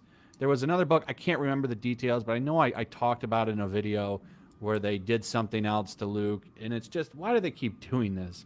I don't understand it. I don't get it. But there you go. There's another one, and this is on top of all of the recent news with the new stupid female-centric show that everyone's making fun of. And then you've got the High Republic with Jedi Karen, the He-Man edition. I don't know what's going on. I call her Darth Karen. Let's just be a good guy. She was the best of the best. She's the bestest Avar. That's even her name. Her name is Avar, and she's the bestest Avar. Doomcock making fun of it. Let's see. So I think that was pretty much it. It's a short one on that front. But yeah, they keep demonizing and downplaying and just taking a dump on Luke Skywalker to prop up their female characters. They have to elevate them by stepping on Luke, and no one's happy about it. No one is happy about it. Nobody, except for the weirdos. But I found this video. It's really short. It's by a comedian, ProZD, and I thought when I saw this, I thought immediately of Last Jedi Defenders. I think you'll see why. Oh boy. Uh-oh. Oh. This anime is pretty good, but this girl's outfit is super annoying. The fan service is really obnoxious. Actually, if you watch the show, the boob window on her suit is clearly satirical. It's a meta commentary on human sexuality. And also it serves as a metaphor for how she wants other people to go past her outer self and look within to her true self. It makes sense in context. And also, the original mangaka intended an allusion to the final scene of The Grapes of Wrath with the breastfeeding scene. There's a lot of subtlety in play here that is clearly going way over your head. No, I just wanted to see titties. See, this is like the normal fans. Like, I don't really like The Last Jedi that much. It's not all that great. And then the Jack's going over your head. Yeah, the Jack Saints and the Just Rights and stuff will just burst into the room. Actually, Actually, there's all this kind of the scars on Crate are actually like a Kylo Ren scars on his soul, and there's clearly a lot of subtlety and metaphor and themes here. It's clearly going over your head. And Ryan Johnson is like, I just want to write a story. I just want to write Star Wars. I just thought red smoke would be cool. Yeah, I just thought it'd be cool. I want some cool lightning ghosts and stuff. That's what I wanted. Just Ryan Johnson's like, I like salt. Ryan Ryan Johnson has in the ground like salt. I love salt. It gets everywhere. Like yeah. I don't really like the Last Jedi that much. It's pretty terrible. It's awful. And then you had the guys come in. Actually, a lot of subtlety going on here. and then Ryan Johnson, I just want to see titties. That it's reminded me of every single Last Jedi defense ever.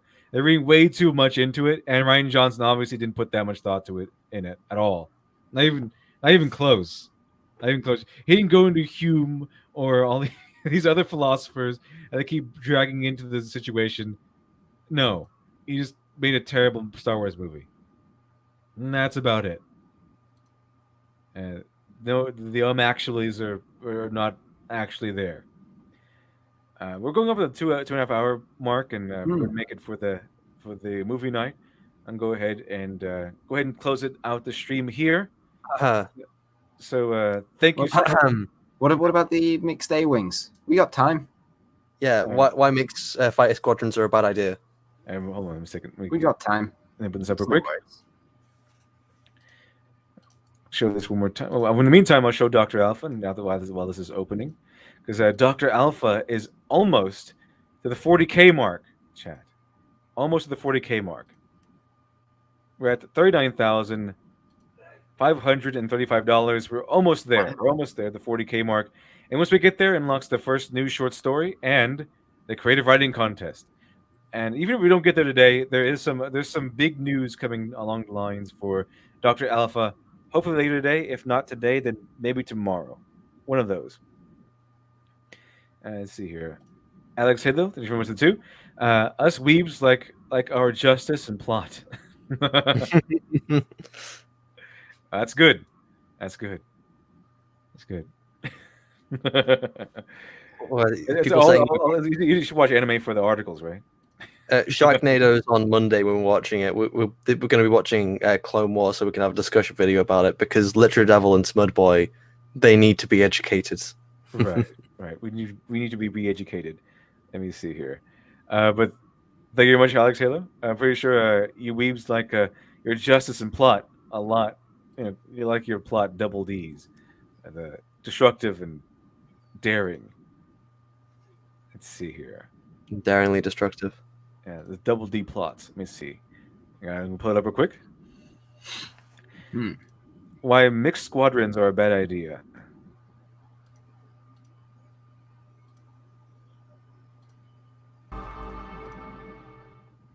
Hey everybody, I'm Daniel from Space Dock, and I'd like to make some extreme... What do you say? Just because Alphabet Squadron was brought up, I thought I'd bring this up. All right, let's see why Shiny thinks that mixed squadrons are a bad idea. extremely nerdy comments based on pretty much no information at all regarding a new novel that has just been announced at New York Comic Con. So here we have Star Wars Alphabet Squadron, a new Star Wars novel by Alexander Freed, who has written some excellent... That's what the novel's actually called. It's called Alphabet Squadron, yes. It's not called something competent or anything like that. Star Wars content in the past that seems to be about fighter pilots. This is a terrible idea. Oh, we're running low of internet gas here. Oh god, no! Literary Devil. Internet gas. There you go. We need some of that experimental stuff. Internet diesel. Have them back up.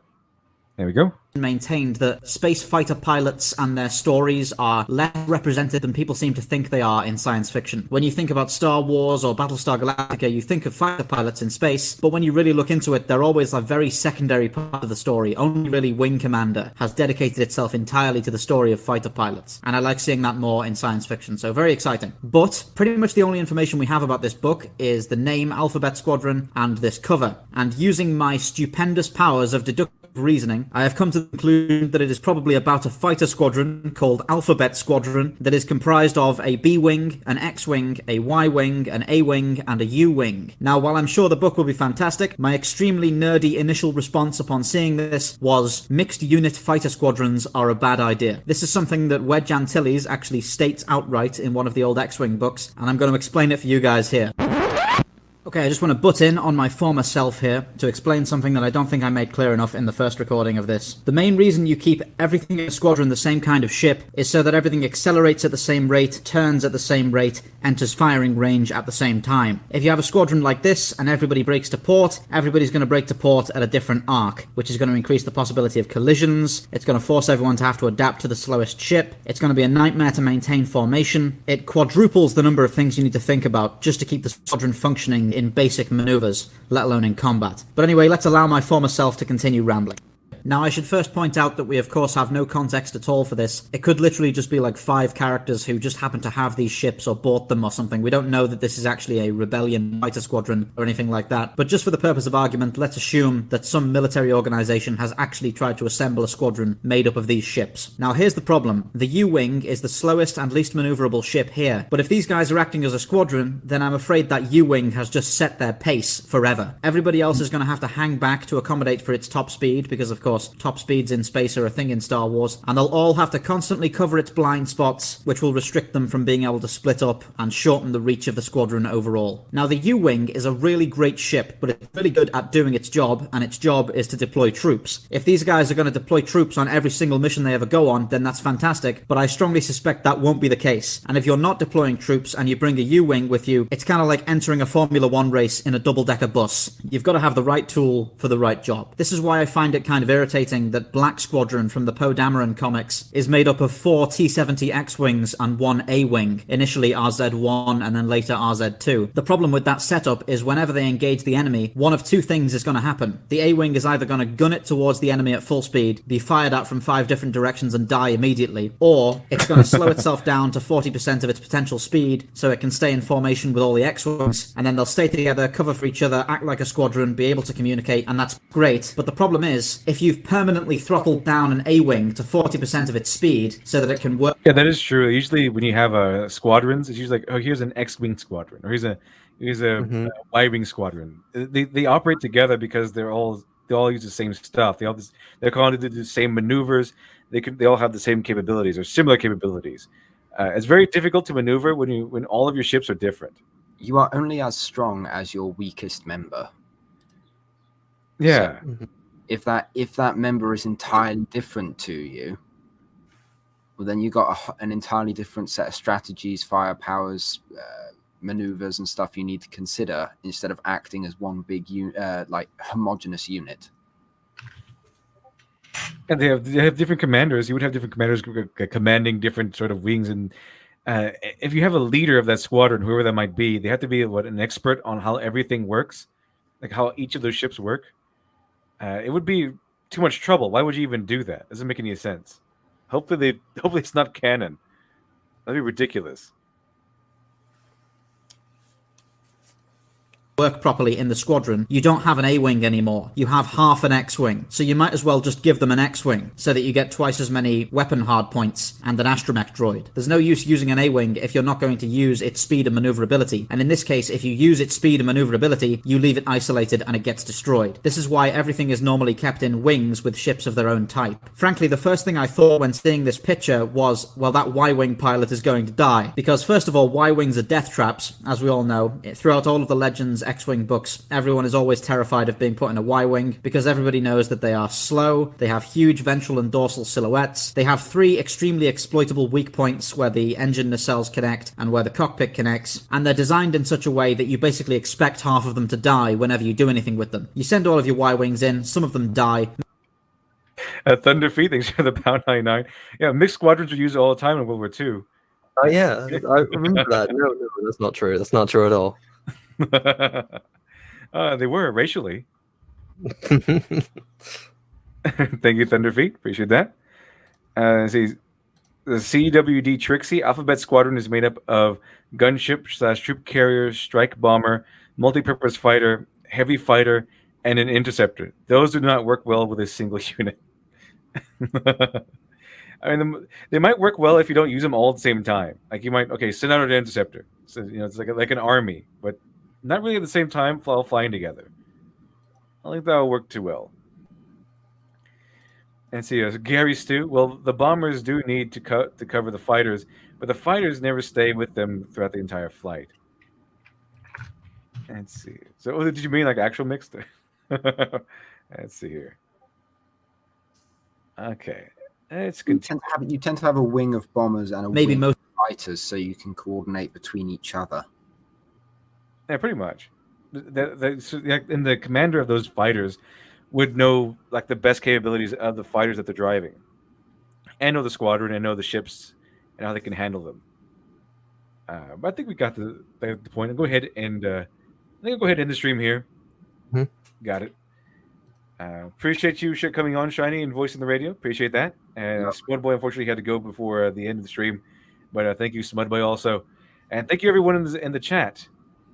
Oh, Thunderfeet, thanks for the. It's called the Battle of Britain. Oh yeah.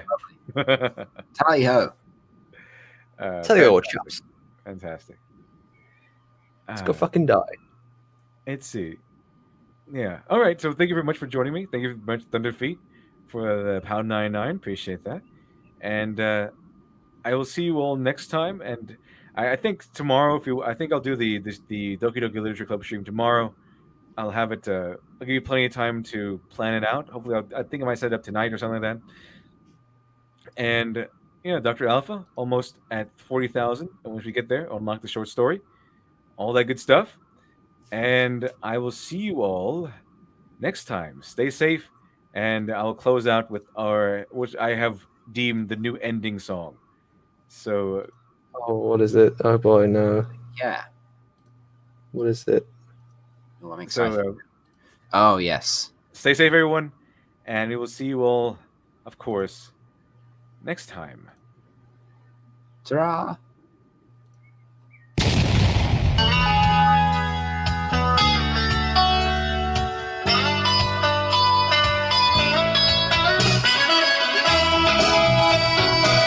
What?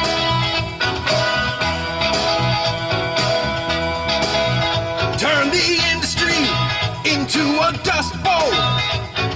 Unsold comics by the truckload.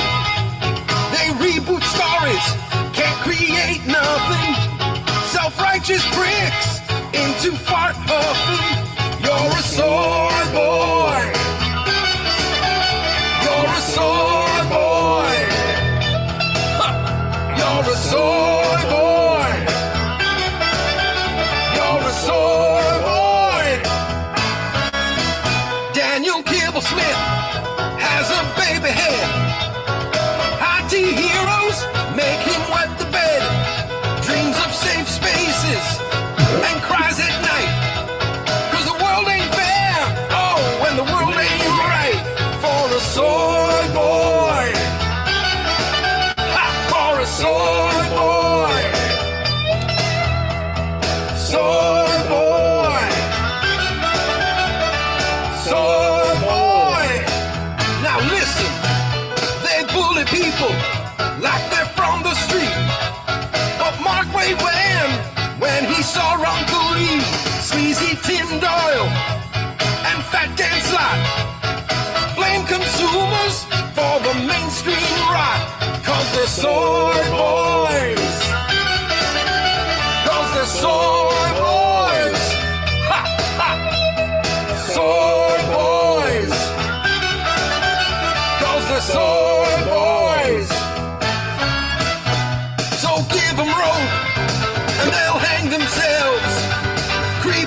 All right. Have a wonderful day, everyone.